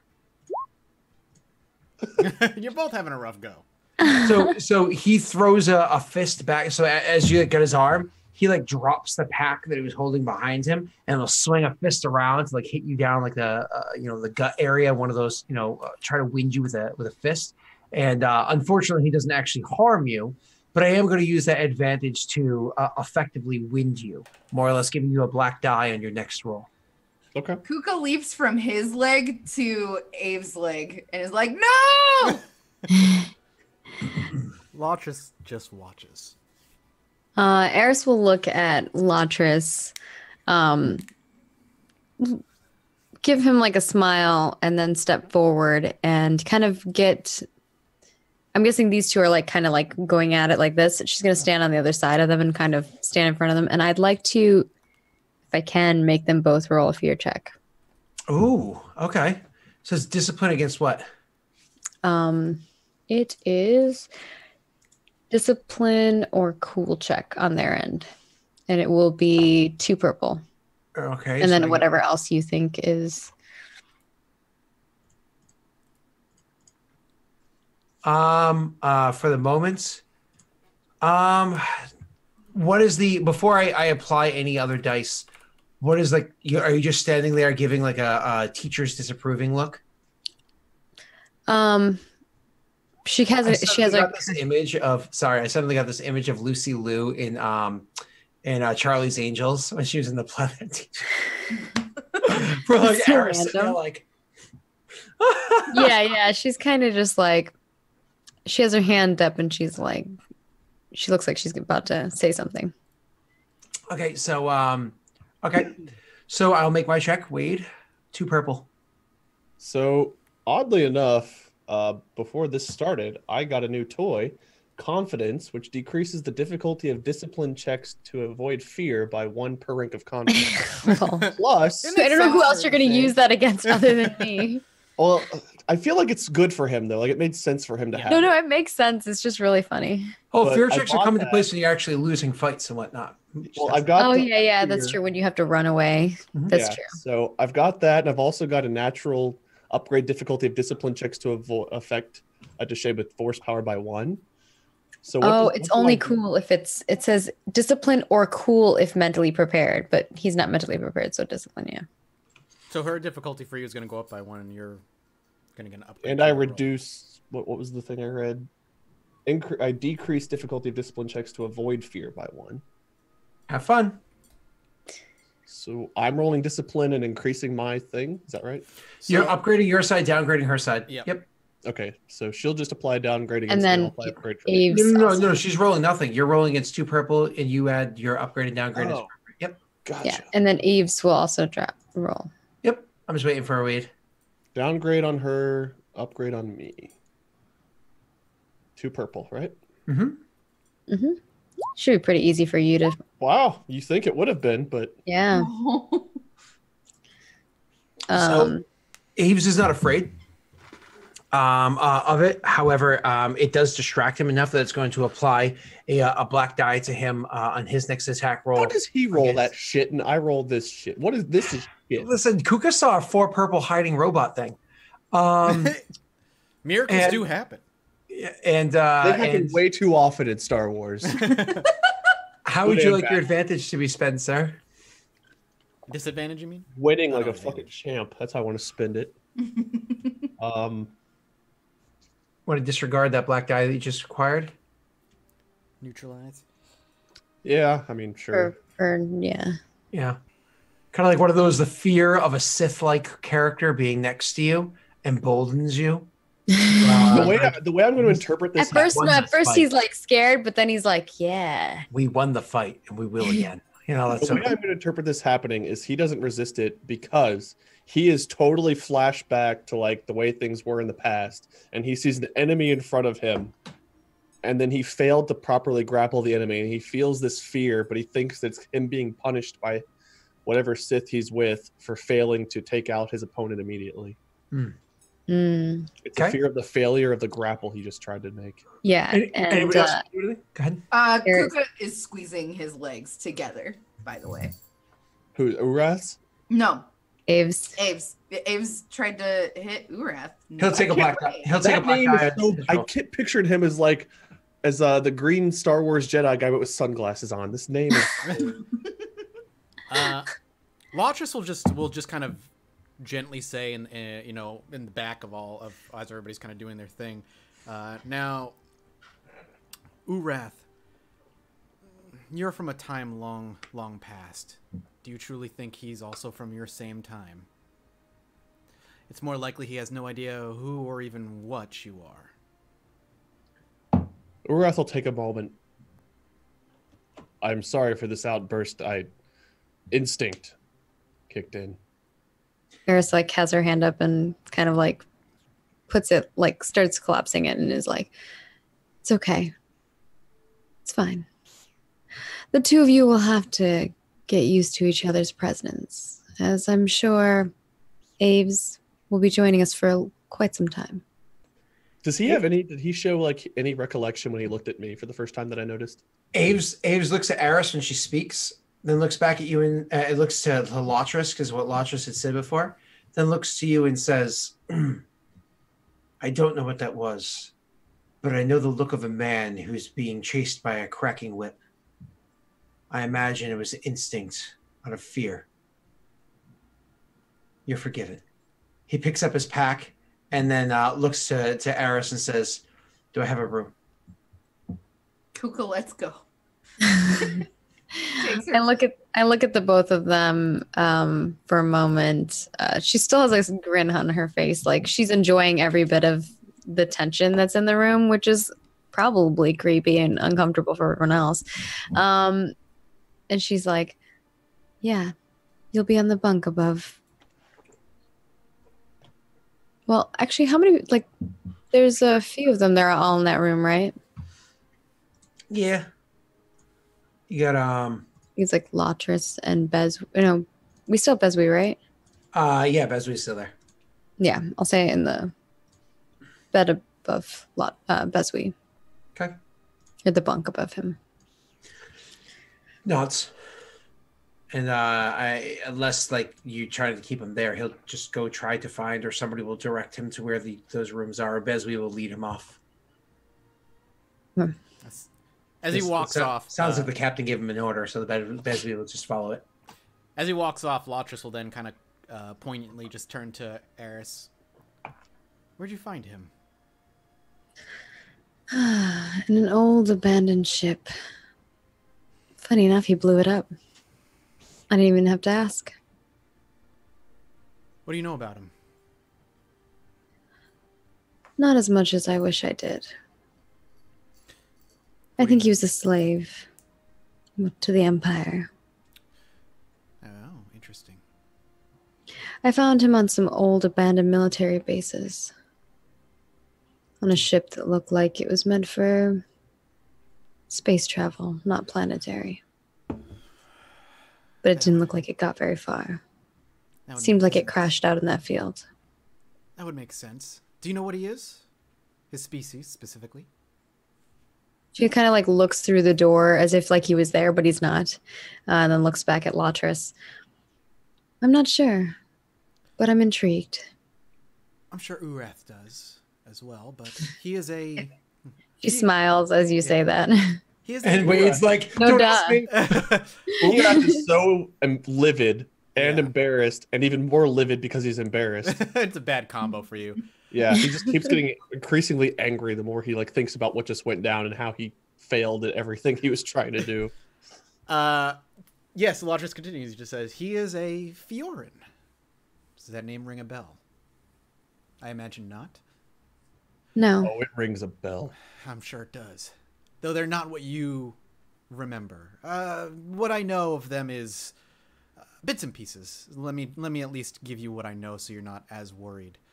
The reason Urath is so angry, as I'm sure he'd be happy to tell you, is that from Urath's time, the Fioran were the light side of the Deshade, if you want to call the Deshade the dark side. Their government was ruled by what is referred to in the texts as exalted. A leader of theirs was actually part of the Jedi Order. Pretty direct line to that side. So it's not surprising that Urath saw him in times of conflict and war. However, over the years, it's not entirely clear how their homeworld or their main colony world, depending on the book you read, was destroyed. And they took to the stars. And they became a colony. They all boarded colony ships headed into the depths of space. I'm guessing that they didn't all survive. None of them even made it, as far as I know. And they all became... Again, this is all just hearsay and rumors, but raiders and pirates of the Outer Rim. They float along their decrepit old colony ships and take what they can. Far, far from what they were thousands of years ago, Urath. They're no longer these warriors of light, though I'm sure a lot of them still feel that connection. More interestingly, their race grows stronger as they age. Not the other way around. The older one gets, the more hardened and physically fit they become. You can kind of tell their age by the color of their skin. Yellow being youngest, and they kind of darken into a green and a blue, and further the older they get. Intriguing. Very intriguing that you would have a Deshade and his mirror, a Fioran, on the same ship under your She command. smiles and she looks at him and she says, maybe the Force is with us. It does work in subtle and mysterious ways. It is important to note that it is blue-fleshed. Okay. This is the first time I have encountered a Fjorn without one of us ending up dead. Who knows? Maybe you killed one of his ancestors thousands of years ago. They're a long-lived race, though. He's gonna kind of mutter under his breath, one can only hope. They can live upwards as far as 300 or 400 years. Well, then maybe he has more information for us than we thought. Urath, it's like you can't. I doubt this shows. If you guys want to like make a perception, you can. But he has this like he feels better about himself knowing that this is an older one after hearing that they grow stronger. Because failing to grapple one was very embarrassing, and then hearing like, oh, he's at the prime of his strength, like based on your description, he's like, oh, at least this one was worthy then. Yeah, I'll roll it just to amuse you. I notice. I don't think he was trying to hide it, so that's fair. Yeah. And plus, like, Eris has gotten to know you probably more than others. She kind of just right now. smiles at him, and she looks back at Latris again, as if maybe he's going to provide further information. Unless you probe him specifically, he kind of leaves it at like that baseline knowledge of like what they are. And he makes it very clear that a lot of any information on the Furon themselves is purely from books, that those that are around mostly fly around the Outer Rim, and there's not many as far as most scholars know, but we just know that they're still out there somewhere, and there's a few of them. But he finds it much more interesting that yet another, what he believes to be a sign of the Force influencing your future and your path, has made itself known again. It's great. We got a light side and a dark We got a light side and a dark side. And you're like the in-between. And then as you finish your last kind of thing that you say, and there's a moment that passes and we all kind of are standing there, she says, I found something you might find interesting. Well, actually, the both of you. Well, maybe not a thing, but I felt something. I think we'll have to look at Latris like excitedly almost. And Latris raises his eyebrows. Honestly, just recently when they were going off on this mission, the two of you had stayed behind beforehand because it was one of those, you guys were actually went into a sensory deprivation chamber that exists. It's one of those Miriari has a few of them about. And you guys were going in there to practice meditation. And each one of you, for different reasons, had breakdowns inside of them. Fun. Because you don't just go in them and just like it wasn't a preset amount of time for you to come out. You went in them for an extended period of time, and like a disgustingly extended period of time. And so that was kind of like one of the tests, trainings that you were doing for yourselves because you're trying to push yourselves further. And so again, you don't need to go into the details, but after a period of time, eventually each one of you broke down for one reason or another. And so, of course, you were let out. And as soon as you were let out, within moments, you're able to regather yourselves because you're rather disciplined people. So the idea that she, who is not inside such a thing, was able to not have such inner peace, but still find a link to the Force is like, ooh, you know what I mean? Kuka will look to Eris and whisper so that hopefully the other two can't hear. And we'll be like, fancy rock. They hear it. Latris pretends he didn't hear it. She nods, and Urath shows you his fancy rock. ooh, she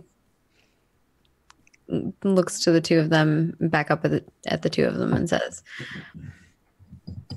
something dark. It was more intense than I've ever felt something before. At first, it was not for long. And then, well, I found the location. It was almost as if it called to me, like it wanted me to find something. The Force you're speaking of. Not that it wanted me to find the Force, but that the Force wanted me to find something. Yes. What did it want you to find? She opens up a pouch on one of her sides and pulls out like this small little piece of something, and she Like a hunk of metal. offers it to you and then says, I found this, but there's significance to this. As he holds it in his hand, Scott, would he know what this metal is, or would he need to make a roll? Lore check, man. Lore check of what difficulty? That's a hard one, isn't it? Four? So it's 4 purple. Yeah, we'll see what happens. You're not exactly a metallurgist. Latris is smart, but I rolled dead even. Unfortunate, it's a failure, but At least there's no lot of bad dice thing that comes to that. yeah. So yeah, he just kind of holds it in his hand and thinks on it for a little bit before he hands it over to Urath to take a look at as well. Oh, Urath will know what this is right away. It was more common in your time, technically. Yeah, Urath, I'm actually going to allow you to roll it against 3 purple. Oh, lore check? Yeah. Oh, good. Boom. Honestly, almost. That was He real gets close. stressed out thinking about it. Well, you just had a flashback to those times, you know? Oh no. Oh. But yeah, When he's been having flashbacks since the Fioran first showed up. Yeah, so after Lotris hands it over to Urath, and Urath kind of palms it a bit, and Lotris just shakes his head like, I don't know what it is. Metal of a type, obviously. Seems familiar, but I can't place it either. It's not about what that is. It's about whatever that was holding. Come with me. And she walks past the area that we're at and walks over to the holo terminal, plugs in the she has like a little USB in her hand. She plugs it into the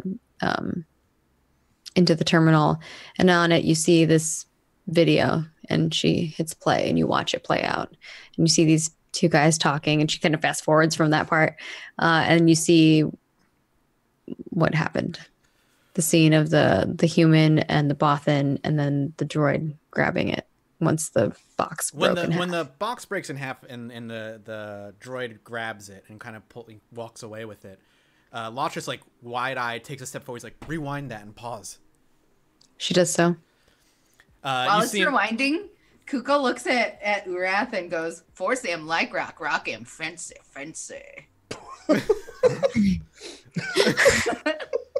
He's trying to be friends. I did. What the fuck just happened? I don't know. I don't know. She's trying to be friends with Urath. She's trying. As soon as the fancy happens, I'm sure even Urath, like, straight face, just like chuckles like he's like this. He'll like pat Kuka on the head and like pretend he fully Kuka understands. shrinks down and is just like, she remembers her place and is like, oh god. Urath's so distracted by how handsome the Bothan is. He doesn't yeah, of course.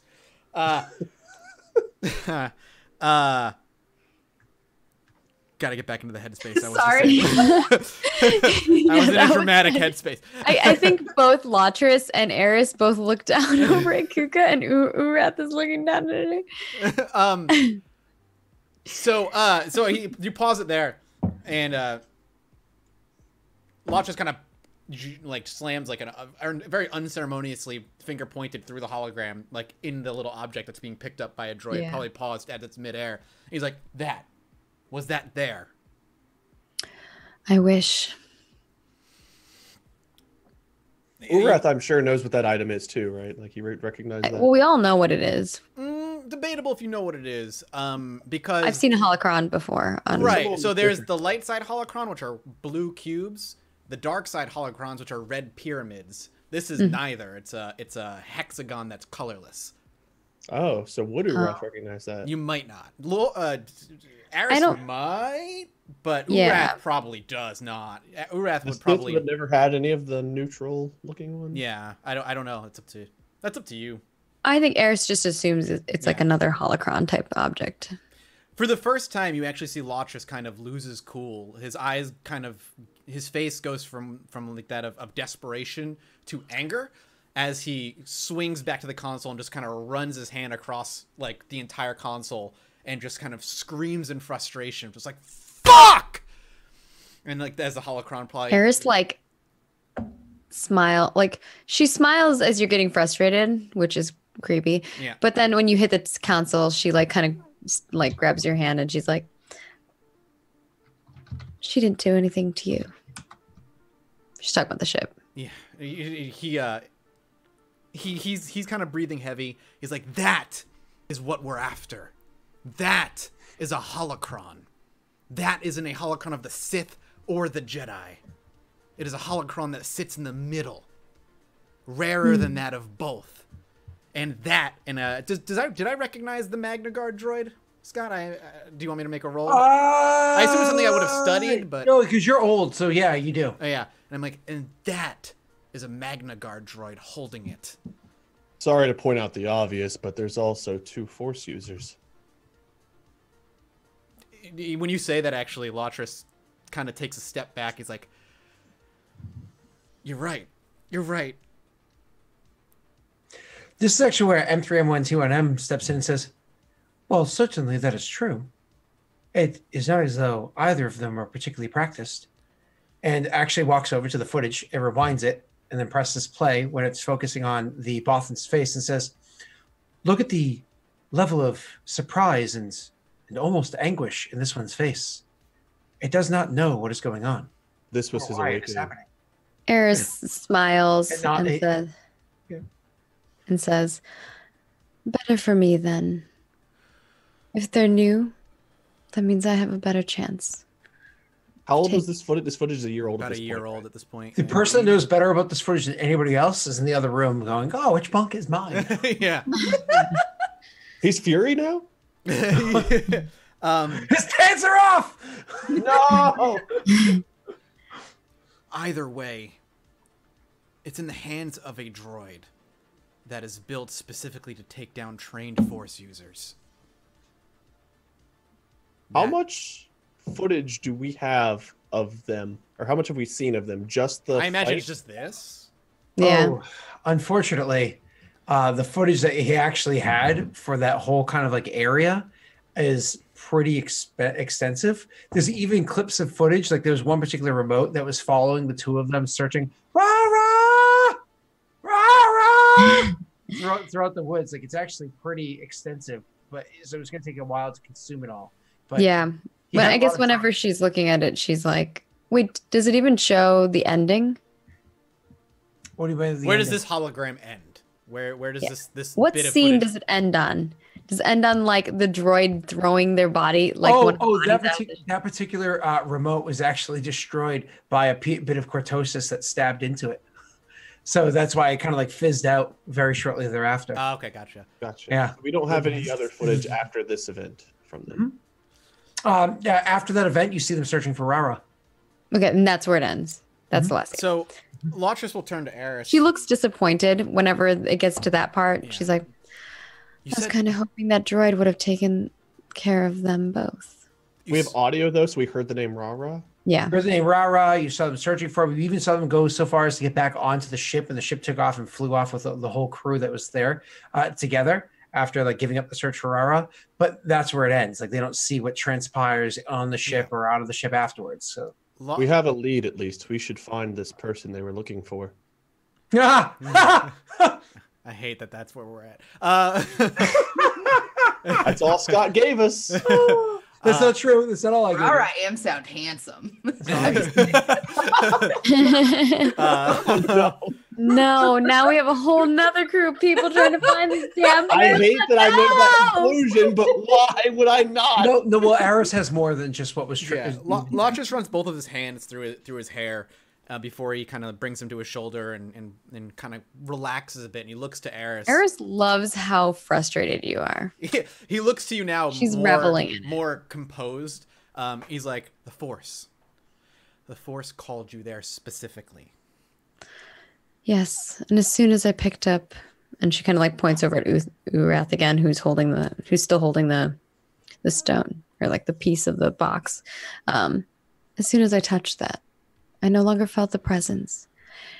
It was like it wanted me to see it, but there's more to it. I had seen that place before. I had seen the Force users and the droid. Walking into that room was almost like reliving a dream. A vision? Yes. When did you have this vision? The night before. We'll have to look at Lotris again to see if he's with us or if he's still like... No, he's with you. He's listening very intently. So it wanted you to have this. And he kind of gestures at the hunk of metal. She nods. For one reason or another, it led you here. She nods, and she's like, I don't think that the rock is necessarily what it was bringing me for. I think something else. And she kind of like gestures at the holograph in the middle, and then also kind of and continues pointing towards the bunker where Aves is. When you point to the hologram, though, Latras does kind of sit, picking up on what Rudath said. He's like, you say Ra is our only lead, but there is another. Magna Guards are incredibly rare. Is this the droid in the video? Yes. I'm not. I also know the captain of the ship. I'm assuming that ship that they all went off on. Her name's Cora Bale. Another name and another lead. And it'd be very difficult to hide a Magna Guard droid from any public eye without somebody seeing something off. I'm more curious what a Magna Guard is doing activated. They expressly served the one General Grievous. Yes, and he gestures. Like, She like finishes your sentence for you. I know not if this general. Oh, Vale. Sorry. Yeah. Sorry, Doxy. General Grievous is from the Separatist War while you were still in a cryogenically induced sleep. He was frustrated, like you could hear his frustrations about missing more key events. General Grievous was a cyborg, almost in name only at that point.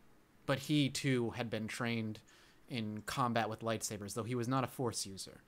But with his knowledge, he was able to create droids that could take down trained Force users in one-on-one combat, melee specifically. Without Grievous at the helm, I imagine Magna Guards would be more or less useless or completely deactivated. And yet we watch one walking, picking things up with a bevy of other species and people among it. It's another lead we could follow. Well, Aves certainly seemed interested in that droid. Anywhere in the video, Scott, do we see the marking on the box that I know about, but our characters don't know about? Unfortunately, everything transpired. Yeah. Oh, never mind. That was a different thing. You're good. But everything transpired, the angles of the footage and all that stuff does not do that. Okay, I was just curious. You do have the name Grievous is said several times, of course, because you know what Magna Guard served, so on and so forth. Right. I was just curious if we knew that for the box too. Mm-hmm. And if that was something that somebody might be curious about, Aris has heard even this other guy refer to Grievous a few times himself. We also didn't see Terra using the chip at all because the thing was gone before that happened, right? It didn't go that far. Right. Yeah. Okay. Correct. I'm just trying to make sure I'm separating what our characters know versus what we know. Mm-hmm. Basically, the first time that we lifted off on the ship to go planetary, and then we came back, that was the time that we just saw them lift off. Not the time where Kyle is dropped off. Yeah. Yeah. Okay. Is when we're still searching for Rara. We should find out as much as we can about the names we have. Agreed. About General Grievous. And figure out if we can get this holocron before they know what they have. Because from the video footage, it seems they don't know what they have if they're letting a droid hang on to it. It seems like they might not know what's in that box from the looks of it. Either that or they were fighting over it. But I'm not sure. There's something else at play here. We should talk to Aves, see if he knows more. Well, someone else. He will try to not volunteer himself. Why are you making that face, Scott? I've been fiddling this whole time. I think this new guy that you just added to the party was the problem. Fiorin? Yeah. Why? What did he do? I think I don't know. I think if I delete him from the other game, it fixes the problem. Why were you trying to roll in the meanwhile? No, I've just been. I copied the game and been deleting characters one at a time, and then refreshing while you guys are talking. I think I found the problem. So I wonder what about his character sheet is broken. Urath could have told you he was the problem. Speaking of it, Rat's like, yes, please delete him. Yes. Kuka will volunteer herself to go fetch Aves. Yeah, if Kuka does that, Eris will nod. Sure. Kuka just like kind of skitters off and approaches Aves. Sure. After she's like definitely out of earshot, Urath will go, "Am fancy, like to Lotris and Eris and see like what they say." One of Eris's Lekus kind of like moves and kind of motions like a shrug almost, and then she's like, she's been very friendly lately. She called me her best friend at one point. Lotris giggles. Okay, so you go and you find him, and you see that he's comfortably putting stuff into the storage facility, so on and so forth. He's having a minor conversation with Bezwi, and Bezwi's like, so what exactly is it? So Bezwi's like, so what exactly is it that you are good with? Mechanics in general? He's like, well, yes, it's droids are what I've been spending most of my time on, but I was able to fix a ship's reactor before. He's like, well then, perhaps I should speak to the captain. Perhaps there's space for you on the ship. A new mechanic might be a good thing. A change of faces from time to time is not necessarily a bad thing on the ship. The two of them turn their way towards you. Bezwi just looks to you, looks back to him, gives him a nod, then walks past you because Bezwi never talks to you unless you directly talk to him. And the other one says, "Oh, hello." Eris, I want Aves. He nods slowly, looking about the room to kind of like one of those "am I forgetting my keys" sort of looks. You know what I mean? And then after a second, he pats his bed, like, and then follows you out of the room. Yeah, I just take it back. Mm-hmm. Aves, thank you for joining us. We have some questions about the footage that you provided. Okay. She kind of motions to Lotris and Urath is trying so hard to avoid eye contact. What is it I can do for you? And she brings it back up. As I guess as the hologram plays over, he just asks like very basic stuff. Do you know what this is? Actually, he'd look to him and be like, before I jump into any questions and start asking you things, what is your specialty? What do you do? What are you good at? I'll be honest with you, it's kind of a strange question. Well, it'll dictate what kind of questions I'm going to ask you and expect answers from. Excuse me? I'm not going to ask you about something you don't know about. Understood. I was a member of a crew in my ship. It was raided by the Empire. They killed who stood in their way, captured who they could, and it was the life of slavery was forced upon me. I served as a slave for the Empire for some time. Eventually, I was able to tinker my way out of that situation. Since then, I've become very accustomed to manipulating the inner workings of droids. So, mechanic. I mean, I can work on other things as well. I've worked on a broken starship, though it wasn't able to take off. I've worked on a damaged starship, and it was. I don't know whether or not it survived its first light jump, but its hyperspace jump. But I know it at least took to the stars safely. And I've worked on a few vehicles that were on the ground, but I spend most of my time tinkering with droids. When I'll just gesture to the hologram to the box, and then kind of who has the piece of the hunk of metal right now? I'm sure I gave it back. Sure. Urath had it last. I'll reach it over to. How dare you, Urath? Oh, no, I'll gesture to Urath and just be like, "This box. Do you know what this material is? Because we cannot place it." And I'll just kind of gesture to Urath, who's holding it right now. He'll hand it to Lotris immediately and just try to be out of this conversation. Sure. Lotris takes it and hands it over to him. So you give him the shard? Yeah, the little shard. So he looks at first he's looking at the footage, and then kind of like get his attention. That's one of those like puts something in front of him. He breaks his eye contact with the footage, holds up the shard. He's looking at it, kind of spinning it in his fingers, and he's like,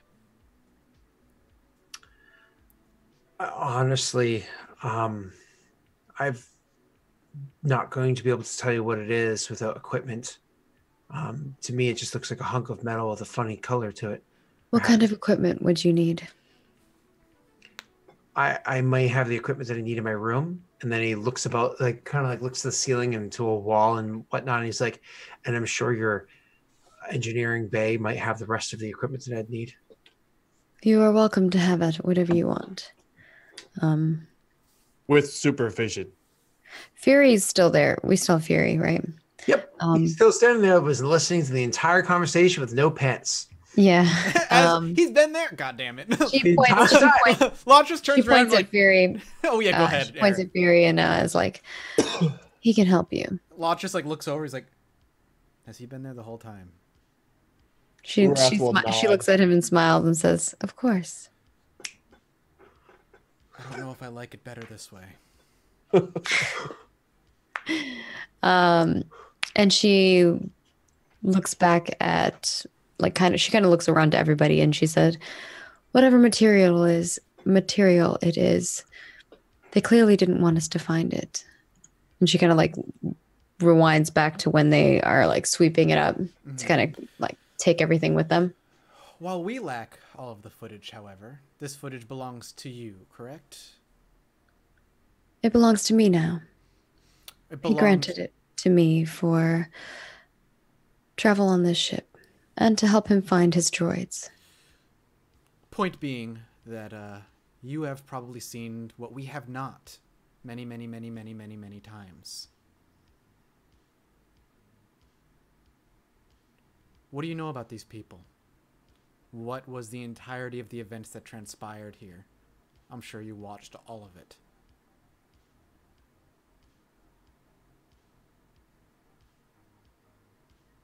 They didn't honestly watch all of it.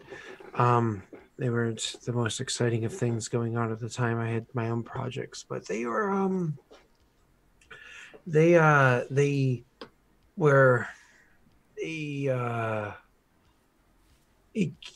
he's like, it's, do you have hold on. And he goes over to grab the data chip that he had compiled for you, and he'll kind of like flip through the data chip, more or less like jump to the correct scene and the correct footage where you kind of like see all of them together. He's like, the reason why they interested me wasn't because of them, and he kind of like wipes his hands like because of them, and he points towards the droid, and he's like, this Magna Guard is what caught my interest.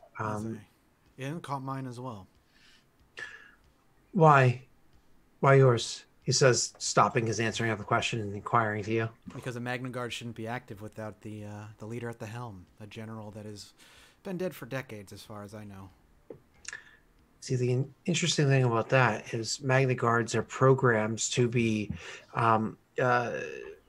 they can solve problems very well, and they can act on their feet. They can react to many different environments and encounters. They can react to just the level of programming inside of their shells is so well done that they can act without any orders, so long as orders are given. Correct. They're complex and simple simultaneously. But this Magna Guard is different. It's simple and complex. It's the exact opposite. It doesn't need to take any orders, but only take simple actions. So, as though a restraining bolt had been removed. Yet, that alone, for a Magna Guard specifically, wouldn't matter. They don't have that, but you're saying it is acting as though it had a restraining bolt removed. It's acting like a person. Like it has a personality. More than just what you would typically find appearing inside of a droid. Droids over time develop personalities. They're little programming errors that need to be reset, wiped away to clean the slate. But this one has a personality that goes beyond that. Almost like a proper reset wouldn't fully obliterate the personality. There'd be some degree of it inside of it. And I would love to take this thing apart and look inside to see if that personality exists as a part of its core program, or if it developed because of a nod of of programming gone awry down to its core. Do you know what I'm saying?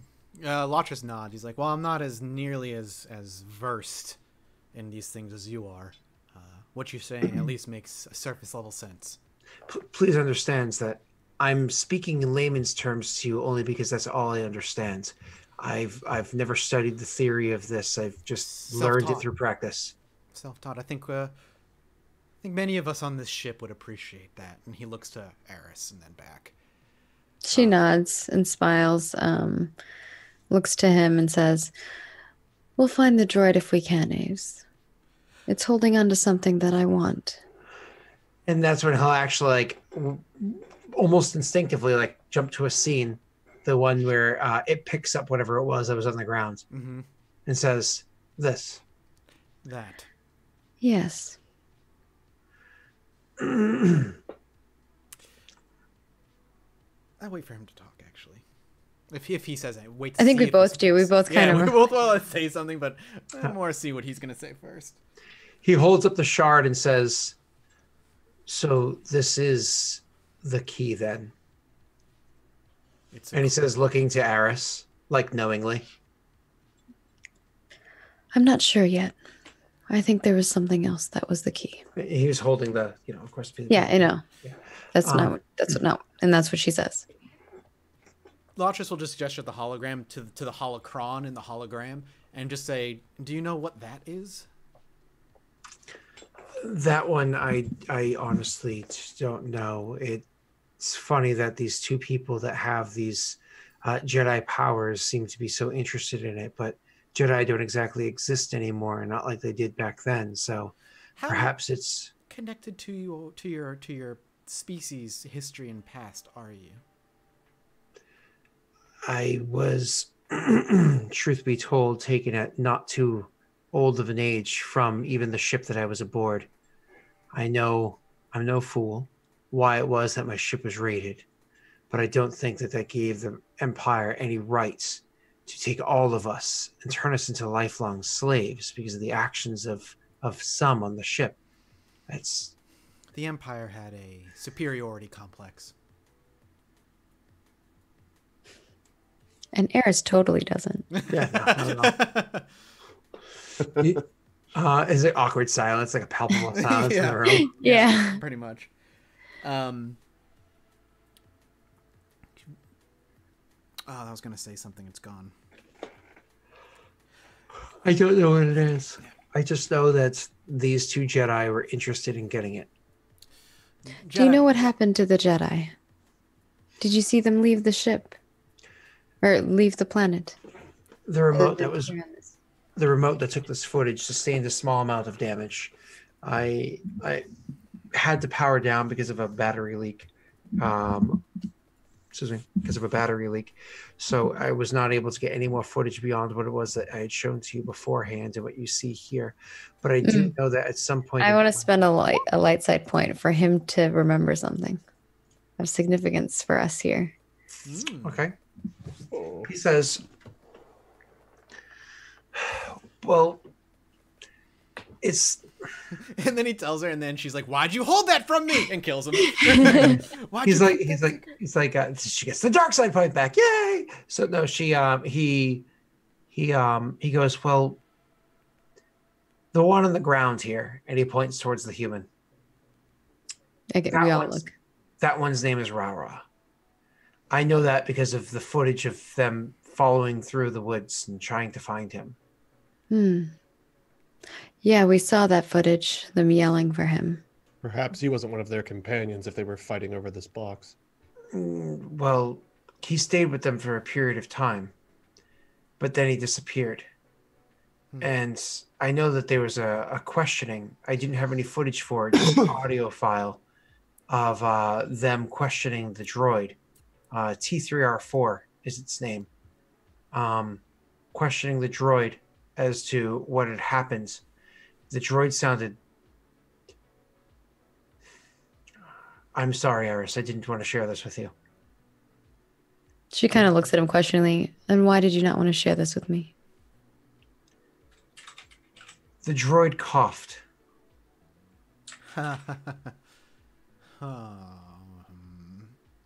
Even for Urath, that like he would have never encountered that That's worrying. as in a pro.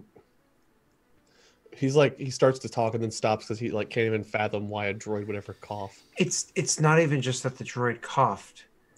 The audio file of the droid coughing, I played that over and over again because it sounded strange to me. I was trying to figure out the anomaly that would cause something like that to happen.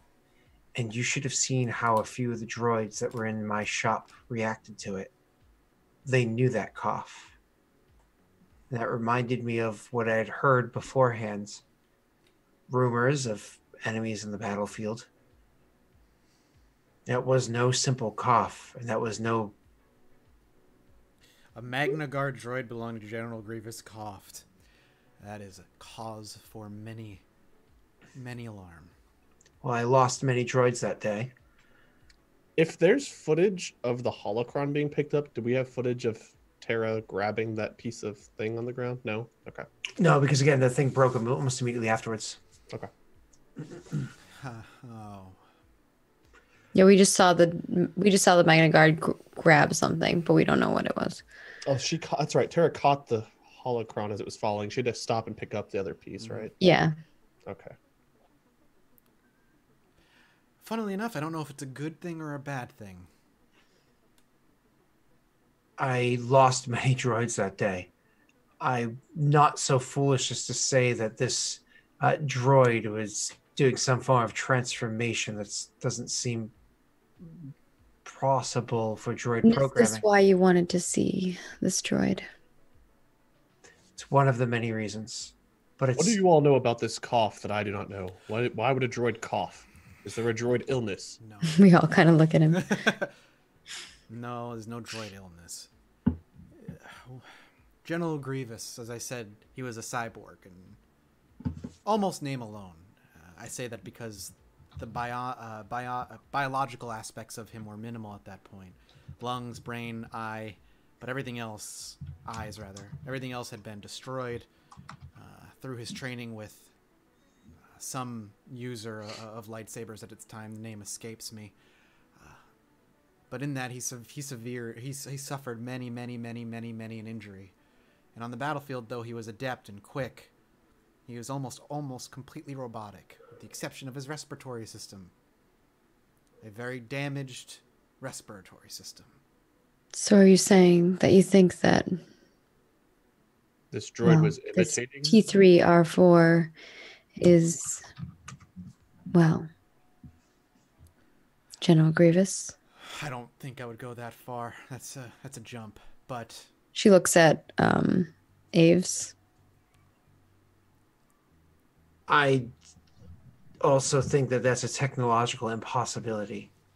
agreed. But the frequency, the actual sound bite itself, resonated well enough that droids turned and marched out as they'd seen them march decades beforehand. The formation, the step, like a latent programming kicked up. I'm not so foolish as to think that the cough itself was some sort of command or program that they B1 battle droids were designed to respond to. I just think that it reminded them of their original core programming and caused them to turn and react to it. The These ones droids I that was you able- had, did they have restraining belts on them? I don't believe in restraining bolts. If you program something well enough, if you reprogram its core, it doesn't need a bolt. It does what you want it to do. When I he don't said- think they would have reacted the same way had you had them restrained. Those ones are the mistake that made me spend the last year reprogramming the rest of them, pushing my limits to learn new ways to reprogram droids. I've gotten better at it. I've played the audio file since and have not seen a response in the droids that I've rewritten. Maybe you find yourself a place on this ship after all. She smiles. And what we know is that the ship's captain was Cora Vale. We know Rah-Rahs who went missing and they were searching for, and that this droid apparently is either malfunctioning or not restrained and is imitating or is General Grievous and has a hollow... He'll stop right there. and has something important in its possession. It could be. That theory's running through my brain, but I'm curious if General Grievous had a failsafe programmed into all of his Magna Guard droids that when he dies, maybe something kicks up and they have independence. But I don't know. It could be in any number of things. I've seen this type of independence before. He turns to Eris and like almost like asking, like his eyes saying, like, "Are they trustworthy?" Yeah, and she kind of nods. He seems reluctant, but he was the one that was pushing it, asking. Raz So will he turns totally back. scowl at him for him daring to ask that question whenever he doesn't trust this guy to save his life. He didn't ask. His eyes said asking. Razzle still. God. Oh my God. So anyways, so he turns to her and he says, I've worked on other more simple droids, the battle droids, and they've also achieved some degree of self-awareness. Maybe not as complex, excuse me. He's had a long day. He had to blow up his shop.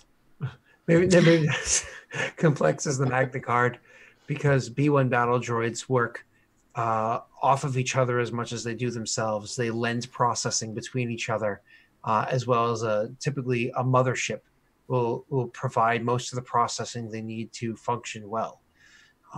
There is no mothership, so these ones were designed to solely work off of one another to enhance their capabilities. A modification of my own. So when enough of them were together, they formed this family-like unit. They were unique in their abilities. Each of them almost finding the appropriate kind of role to complement the rest. They were also autonomous. That complex sort of simplicity that I see in the Magna Guard droid. So it might not just be the Magna Guards. It could just be anything that came off of wherever those were manufactured from. True enough. I have no idea where they were manufactured from.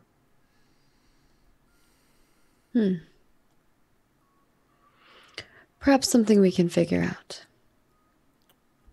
I guess I suggest figuring out what this particular metal is made out of, and we may be able to track that backward in some way at least. Yes. So if you would like, Aves, you may keep that and figure out what it is. We have another mission at hand. I'll call a meeting in the morning for everyone to meet in the conference room. We'll have a debriefing. He leans over to Kuka. He's like, "Where's the conference room?" He is going to go and do the investigation of the cortosis with Fury to assist. To do that appropriate investigation, I'll allow for a mechanics check. So Maggie, if you would like to roll for me, who do you have available to you on the rolling sheet? I can see Old Fury, Gregory.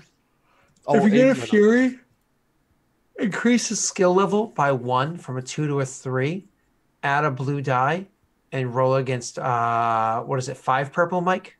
Yeah. Jeez. Unless somebody else has anything else they can offer to him. And a 5 wait, hold on. 5 purple and a blue die, you said? 5 purple and a blue die, and you should be rolling 3 We'll yellow. use a light side point to downgrade, right? Okay, sure. And Dark Lord Snuggles, debriefing. I can't use it on this one. Sure, stuff. Gross. All right, and then maybe our mechanics check. Oh, Jeez. Wow. Wow. Wow. That's a lot of. It's just a lot of stress for Fury. Why don't we 5 take a stress. quick break as the party rests for the evening, and we'll come back for our last less than half hour. Okay? Sure. So people could pee, poo, do what they do. We'll take about a 5-minute. Right. AKA Scott needs to poop. No, someone asked for it in chat. All right, we'll be back in a couple minutes. Don't go anywhere.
All right, and we are back for the final 30 minutes ish of week 2 General's Directive.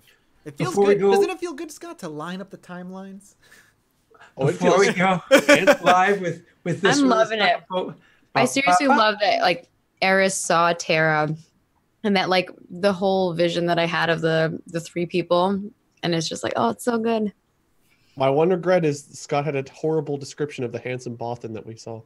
There was no handsome Bothan. There was some There's a scrubby-looking dog-horse mix-up. There's this interspecies. Listen, by the time that the little like thing happened, he was probably pretty scrubby looking because he hadn't slept or showered. He was being paranoid. Yeah, that's right. You know, at the very beginning when they first walked in, like as Kuka would say, "I am fancy Bothan." Fancy. Yeah. I'm eating a banana as a reminder that tomorrow evening we will be playing Dark Sun again because that's 2 weeks in a row. Because the following 2 weeks after that we will not because of Thanksgiving and so on and so forth. So a reminder, we will be playing Dark Sun tomorrow night. All right, let's go. The morning comes round and you guys take you call your meeting. Something happened overnight. Where unfortunately a bit of equipment broke, and there was kind of a bit of an argument between Fury and what's his name there? Aves. Aves, thank you. I have so many things up at the moment because I have 2 different roll 20s, unfortunately. So between Fury and Aves, there was a bit of an argument between the 2 of them. So silent one-sided argument? No, they both talk. One just stuttered. Yeah. So there was an argument between the 2 of them because of a bit of equipment broke. But either way, the next morning comes around. You know what? I'm 0% surprised. What happened to Fury? Why is he stuttering? He got bonked on the head while we were gone. Oh, okay. You guys had a really horrible accident. Your ship got blasted. Somebody died. Initially, I was like, sweet, he won't talk anymore. But now I realize Scott's going to insert him into scenes at random and be like, he's been there the whole time. Just creeping. Just this pantless tiny person. It's great. So you have your meeting. The entire crew is there. What's funny is that Lotros obviously sits on one immediate side of Eris. And of course, what's his name? The Shade sits on the other side. You forgot him? What the hell? Urath sits on the other side. Urath, yeah. That leaves, of course, Kuka, who's like, I am what sit with, how I said. So instead, the Kuka is forced to stand immediately adjacent to Eris, to make sure even closer. But because Kuka's so short, not everybody at the other end of the table can see Kuka's head. Just the way she likes it. And everybody else is kind of like across the table. You have your whole crew sitting there. Who does your crew consist of as of nowadays? I like the idea of Kuka like putting her hand up and grabbing like a mug and bringing it back down and then putting it back up. So everyone at the other end of the table just sees a hand come up. Yeah, like it's cute. Sorry, awesome. Go ahead, Scott. No, that's funny. It's because I imagine marshmallows in there. So you have your 2 gunners and your advisor sit immediately around you, but you also have your 2 pilots that are with you nowadays. And beyond them, you have your 2 engineers that are with you as well. And is that the entire crew that you have on your vessel? I'm just double checking to make sure I'm not a crazy person. I think that might be everybody. I think you killed off everyone else. Yep. You're welcome. Oh, and the droid never comes to these meetings because the droid, it can come to the meetings. You're welcome to invite it, but it always just stays inside its medical bay unless you intentionally. Eris sees the droids as like a functional service. Mm-hmm. They're not like a person to her. Yeah. Like most of the galaxy? Yeah. She's like, you clean my shit. You're a medical thing. You know stuff. Kyle's like, I was on the wrong ship. They could have used my skills. It's true, man. Kyle would have been more accepted on this one. Kyle would have been so good on this ship because the pilot. Kyle would have loved this ship. Like your rules are a little. Hey, that's true. Half cyborg Kyle that emerges from the dirt still could. No, you guys intentionally buried him. So, anyways, go ahead, Doxy. Maggie, you are the Oh, I'm so sorry. As I said Doxy's name, totally tangenting, and then we really get back to it. Doxy, I popped into your chat earlier to say something to you while you were streaming, and my daughter was sitting next to me, and she goes, "Oh, it's what's her name? What's her name?" I was like, "Doxy." It's just waiting at my phone. She's like, "Hi, Doxy. Hi, Doxy." Is she talking to you? I literally just like in real time watched ovaries explode. Your daughter is so cute. I was like, "Sweetheart, she can't hear you." She's like, "Yeah." And she's like, "Hi, Doxy." I was like, "Oh, she can't." And then Tell her I said hi. I will. And then you dropped an F-bomb, and I was like, "And that ends up." Oh no! Oh no! Oh, what a sweet story. Nope. I ruin everything. You're playing a pirate game or so something. funny. What's that word, Daddy? That language is fancy. So anyway, sorry, go ahead. I think you were saying something. Oh, yeah. Your morning meeting. Eris, take it away. Okay, that's it. Yeah, everyone's in there. Eris stands up and she kind of brings up in the middle of the table a hologram of Mila Windemort, aka Mila. This is our next target. We're to find them. And similar to our last target, well, we need to get rid of them. They own a junkyard on score 2. I think this might be useful for some of you. She looks at the back of the room and then looks again to everybody else. They tend to make their victims' deaths look like accident. Well, accidental assassin is kind of their nickname. We don't have much else on this one other than that he owns that junkyard. The squib, and that's what race it is actually female. Oh, she. Sorry. Yep. So Mila Windemort. Mila. Yep. Duh. It's Yeah, very Mila Windemort. And That's my bad. And she's a squib. Now, for you Harry Potter fans, Star Wars But squibs. you wrote owns Harry his own junkyard, so that's why I thought it was. I used the wrong. It's corrected. What? It never happened. Didn't exist. Okay, I will change that on my notes then too.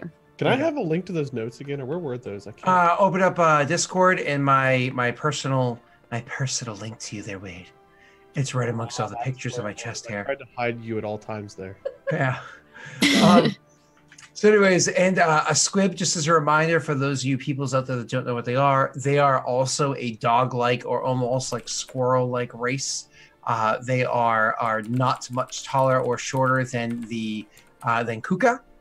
They're slender and they're good with the machinery. They make good mechanics. Is that who Yalin is? Yalin. He's trying. What? He's. Sorry. It's the general. Roto? Yeah, he's talking Oh, about. Roto. You don't know Roto's race. Gotcha. Mhm. What's this guy's name then, or this girl's name, or who? I'm Mila Windemort. That's in our notes somewhere. Yep, it's look at the very bottom. You'll see 4 highlighted names, and they're all the assassins. Oh yeah, Lady Voldemort, the squib. Got it. Yeah. That's why notes are useless. Yep. Wait, So deleting the link. You're not welcome anymore. after she says that, she kind of looks around to see if anyone has anything to add or say. The job is to kill her. Yeah. So, what's his name? Being new here. Mhm. Sorry, Doxy. Aves. Aves, thank you. So Aves actually says, what is it you do? I look across the table at him because he's like right across from me. Everyone has to do what they can to survive. We take jobs. This is one of them. It's actually. Fortunately, Go ahead, please. go ahead. Fortunately for you, you won't have to do any of the dirty work. You just get to reap the benefits.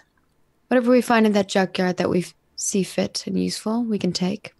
Small quantities, as we'll probably want to make this look like an accident, just as he makes everything look like an accident.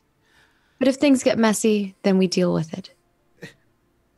It's at this point, Lotris actually, like, it looks like something has dawned on him, and he does not even attempt to hide it. And he kind of puts both hands, like, palm down onto the table, and he leans in. I think we all kind of look at you. He looks directly at this guy in the eyes. He's like, you crash landed on a planet and were made a slave during the Galactic Civil War. You're self-taught droids. Do you know how that war ended, or if it even ended at all?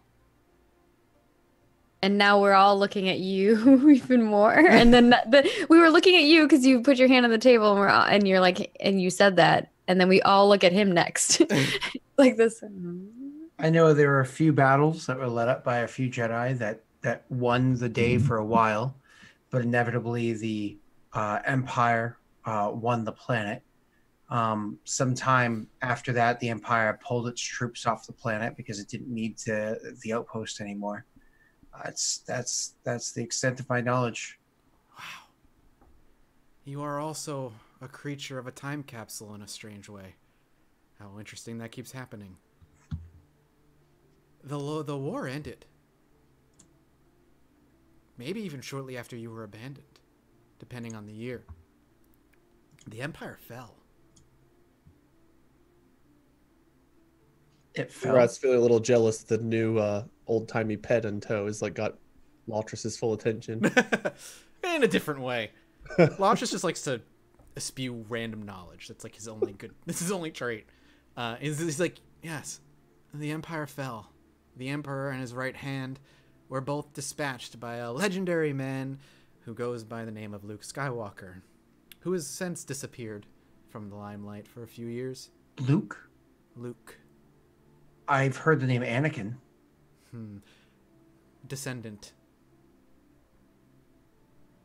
The war must have raged on for quite a few years then. What war are you talking about? The Clone Wars, as they called it. Oh, you are a wonderful treasure. I'm speaking of the war. Physically, like, shift in his seat.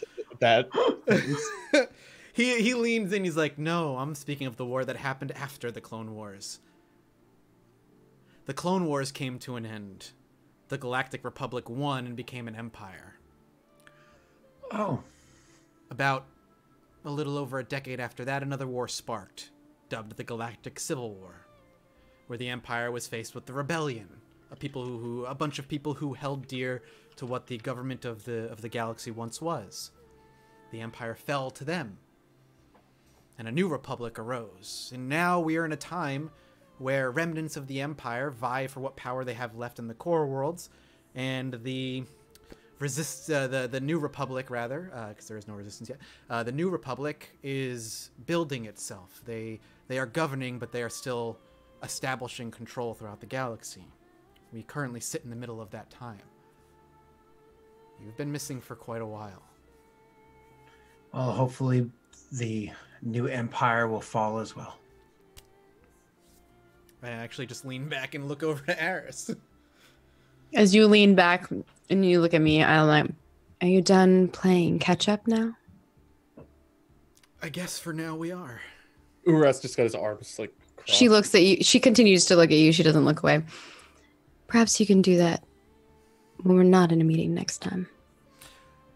Maybe, but it's important that he know where we are at the very least. I don't want him running around thinking the Clone Wars are still happening. What happened to all the clones? And he asks the question, and it's like, then he realizes like he asked another question when you just specifically said, let's not do this in the middle of a meeting. And But she just nods at him and then looks over at him looks over at Aves when Aves asks. He looks to Eris and shakes his head like, never mind. I actually just be like, I sleep over there. You can come find me whenever you have free time. Oh yeah, he sleeps over there. Come find me whenever you want, baby. Now Urat's This is arms a bed in crossed, the and corner. there's like a vein crossing in his head. And Eris will be like, kind of look around everybody else and cough a little bit and look at the center of the table and say, any questions about the task at hand? Does this particular person have known protection? Bezwi actually raises a mechanical arm. I'll answer Latra's first. This is all the information that we have on them, but I'm sure with a little bit of research, we might be able to get some more. If you'd like to help with that. That's what I'm best at, so I'll be diving She in. nods, and she points back at Bezwi. Bezwi. Who is the co-pilot?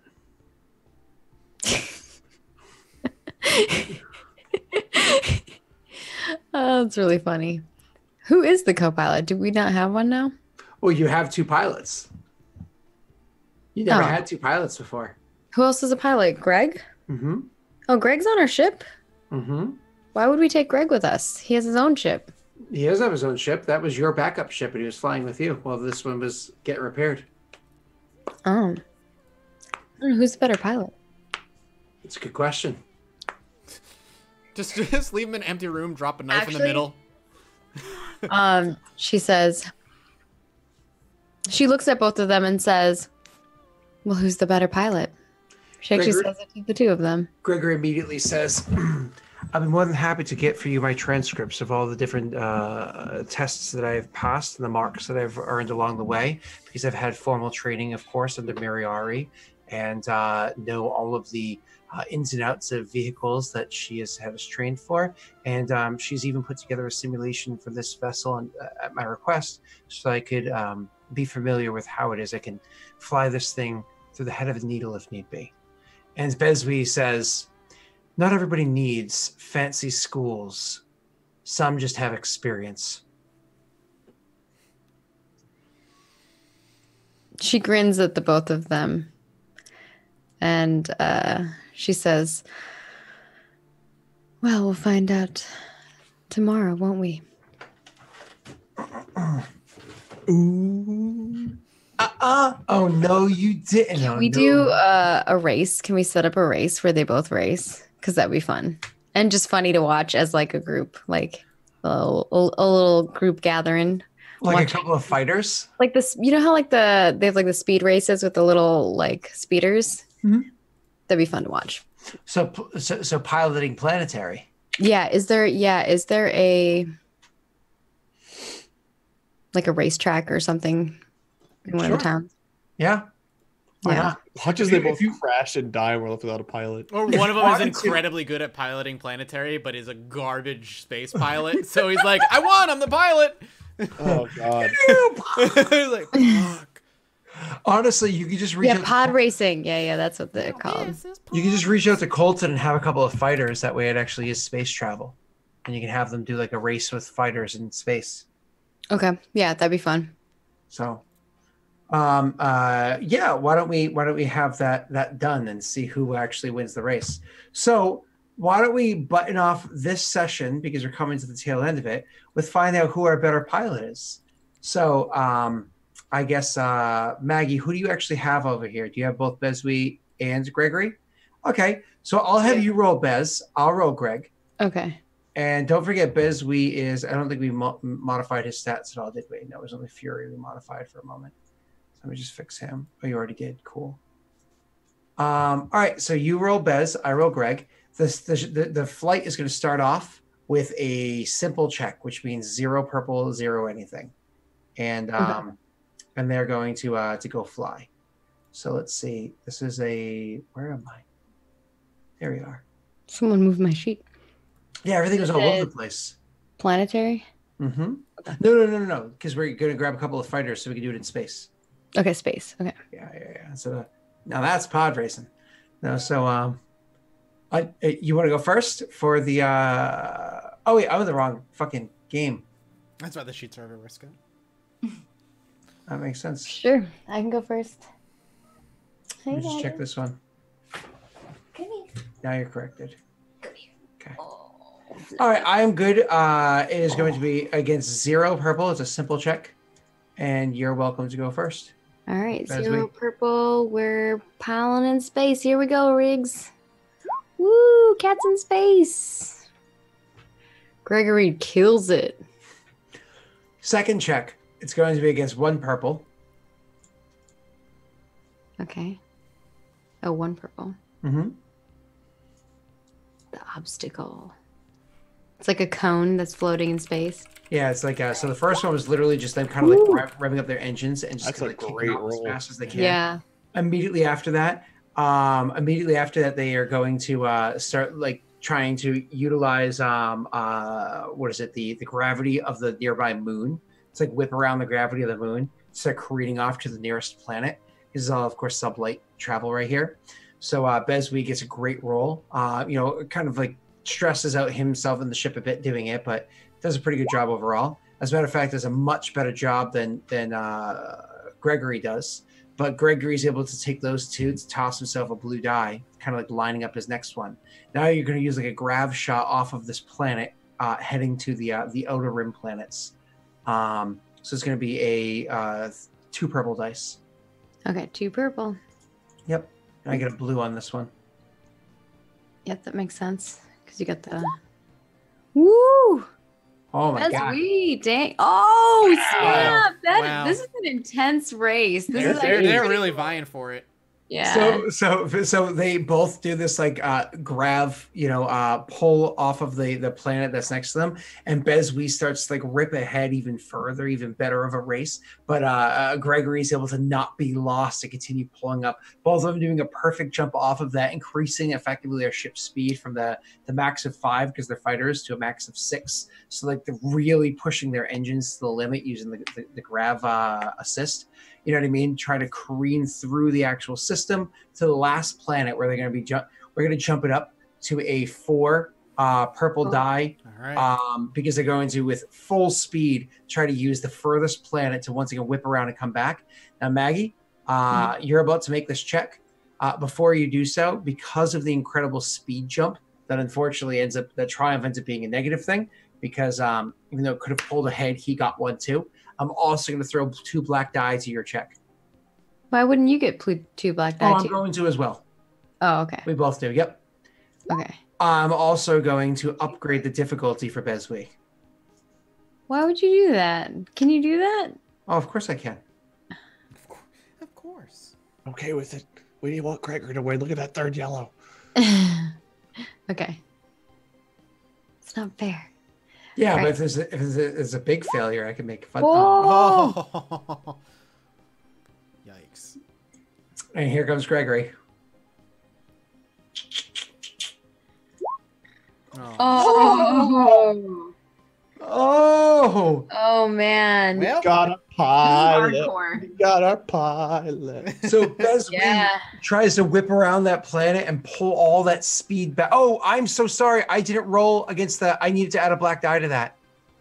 And a Black die. are you and gonna a do a black reroll, die. or are you just gonna throw a black die? I'll throw a black die on there. You didn't do a red die either.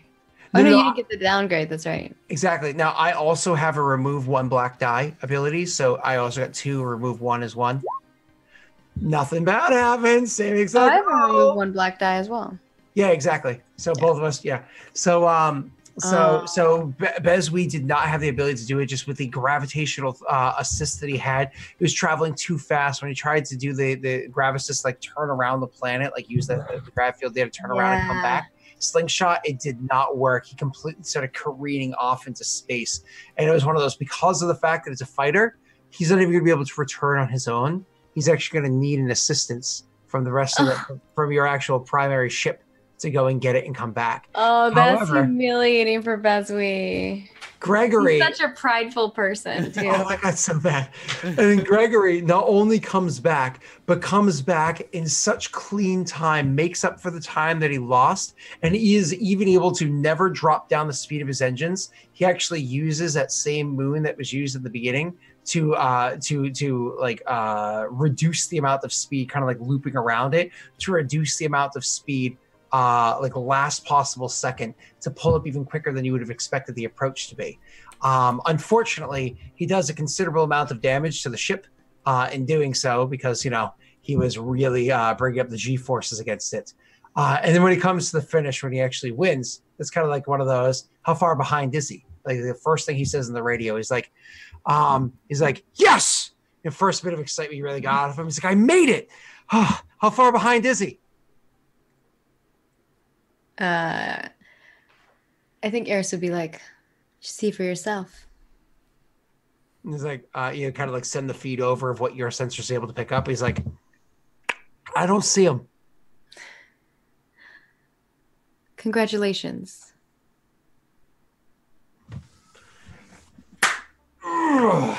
And so he brings the ship over to where it was supposed to dock, gets out, and makes his way back over to where your ship is, so he can kind of get back onto yours, obviously. What about Bezwi? You think we're just gonna leave him out there? No, I think we could find out next week or next time. There we go. So, I don't know. Maggie, I think right now is, playing with the kitty cat. She's in a good mood. She's feeling a little forgiving. Maybe she's losing a bit of that Eris, Eris edge. Maybe we'll wait till the beginning of next time we play General's Directive and Maggie gets into that mindset when she's like, no, he failed. Yeah, we gotta get through a few sessions of me fucking your shit over and Faded in the Stars. Whoa. We don't have to do that. I'm not for that myself. Yeah, I was gonna say you don't have to do anything to us. Just make us move from one ship to the other. I just need you to just do anything that requires rolling. So why don't we pull this one in? The party has a direction. They know where they're going next. They know that they're going to the planet of Score 2 to go hunt down somebody by the name of Mila Windemort. Mila Voldemort. That's right. Hold on. It was Mila Windemort. The non-magic caster.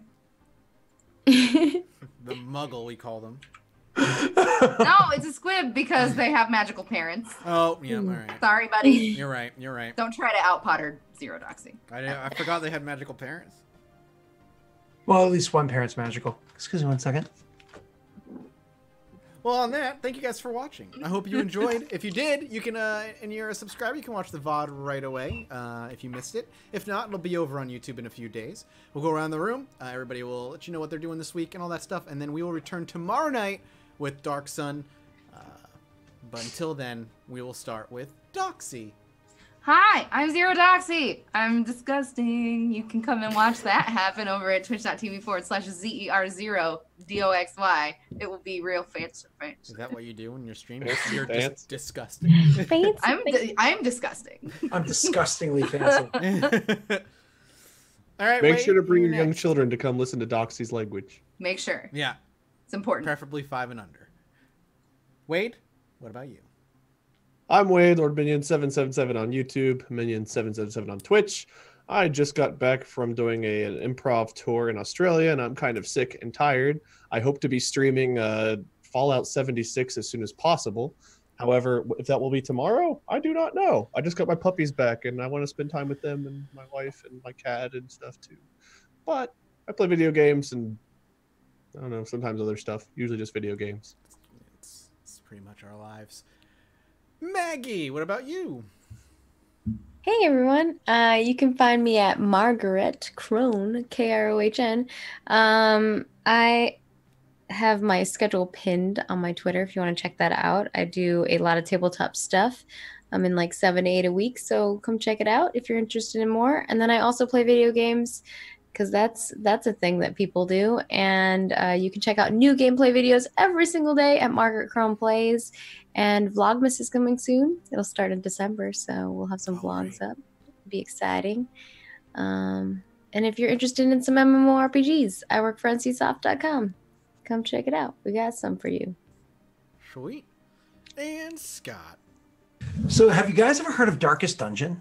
Yes. Yes. It's one of the best indie games in the past 3 years or whatever. Yeah, welcome to it, Scott. I see Yo, Scott is kind of freakishly good at it. He picked up on it really quick. That genuinely does not surprise me. Because, that is... I have only 2 people in the graveyard. It's good. How far are you, though? Most of my 20-person team is level 3 to 4. So I have it. So I've done some vet runs. I've killed some bosses. Dude, I killed the collector first time bumping into him in literally 2 rounds. That's great. I was That's like, amazing. I took 0 damage. Are you playing Radiant mode or no? There were 3 degrees. There was you're a beginner. I was like, well, no, that's boring. And there was you hate yourself. And I was like, not yet. The middle one. Yeah. Did you have the DLCs as well?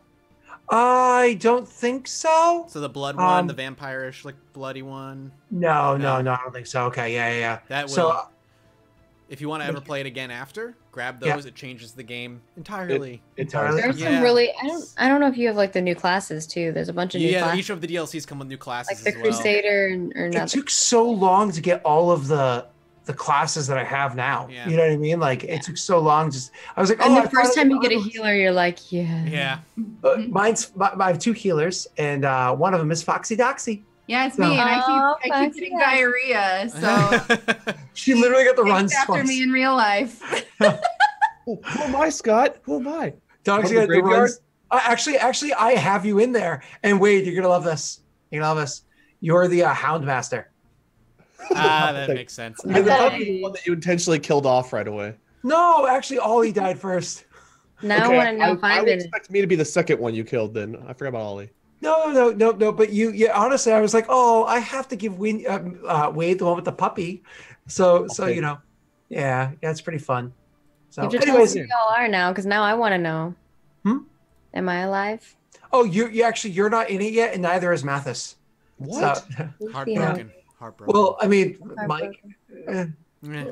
I mean, I'd have to like send him on a veteran run as level 0 and be like, okay, let's get this over with. Maggie, you're not in it yet. I will have to name my next character you. Do you have a preference for class? I'm up for whatever. Okay, well, up for anything doesn't help me. That's like, what do you want for dinner? I don't know. What do you want for dinner? I don't know. What do you want? She would What do you forget want? alive. I just Scott. want to That's be almost part like- of it. I want to Yeah, be. I Jesus, want to be man. part of the bond. Kill Mike and bring in Maggie. On that, thank you for watching, everybody. We will be back tomorrow night with Dark Sun. Make sure you guys are back for that one. I'm excited to jump into the shoes of Jack again. Listen to this. I can't wait to try to do congested mortifer. Yeah. Oh, Maggie, my wife is a leper. Do you want to be a leper too? What? All right, Sure. thank you guys. Bye. Do you wanna be a Bye, leper? everybody. We'll see you tomorrow night. Goodbye. Goodbye. Goodbye.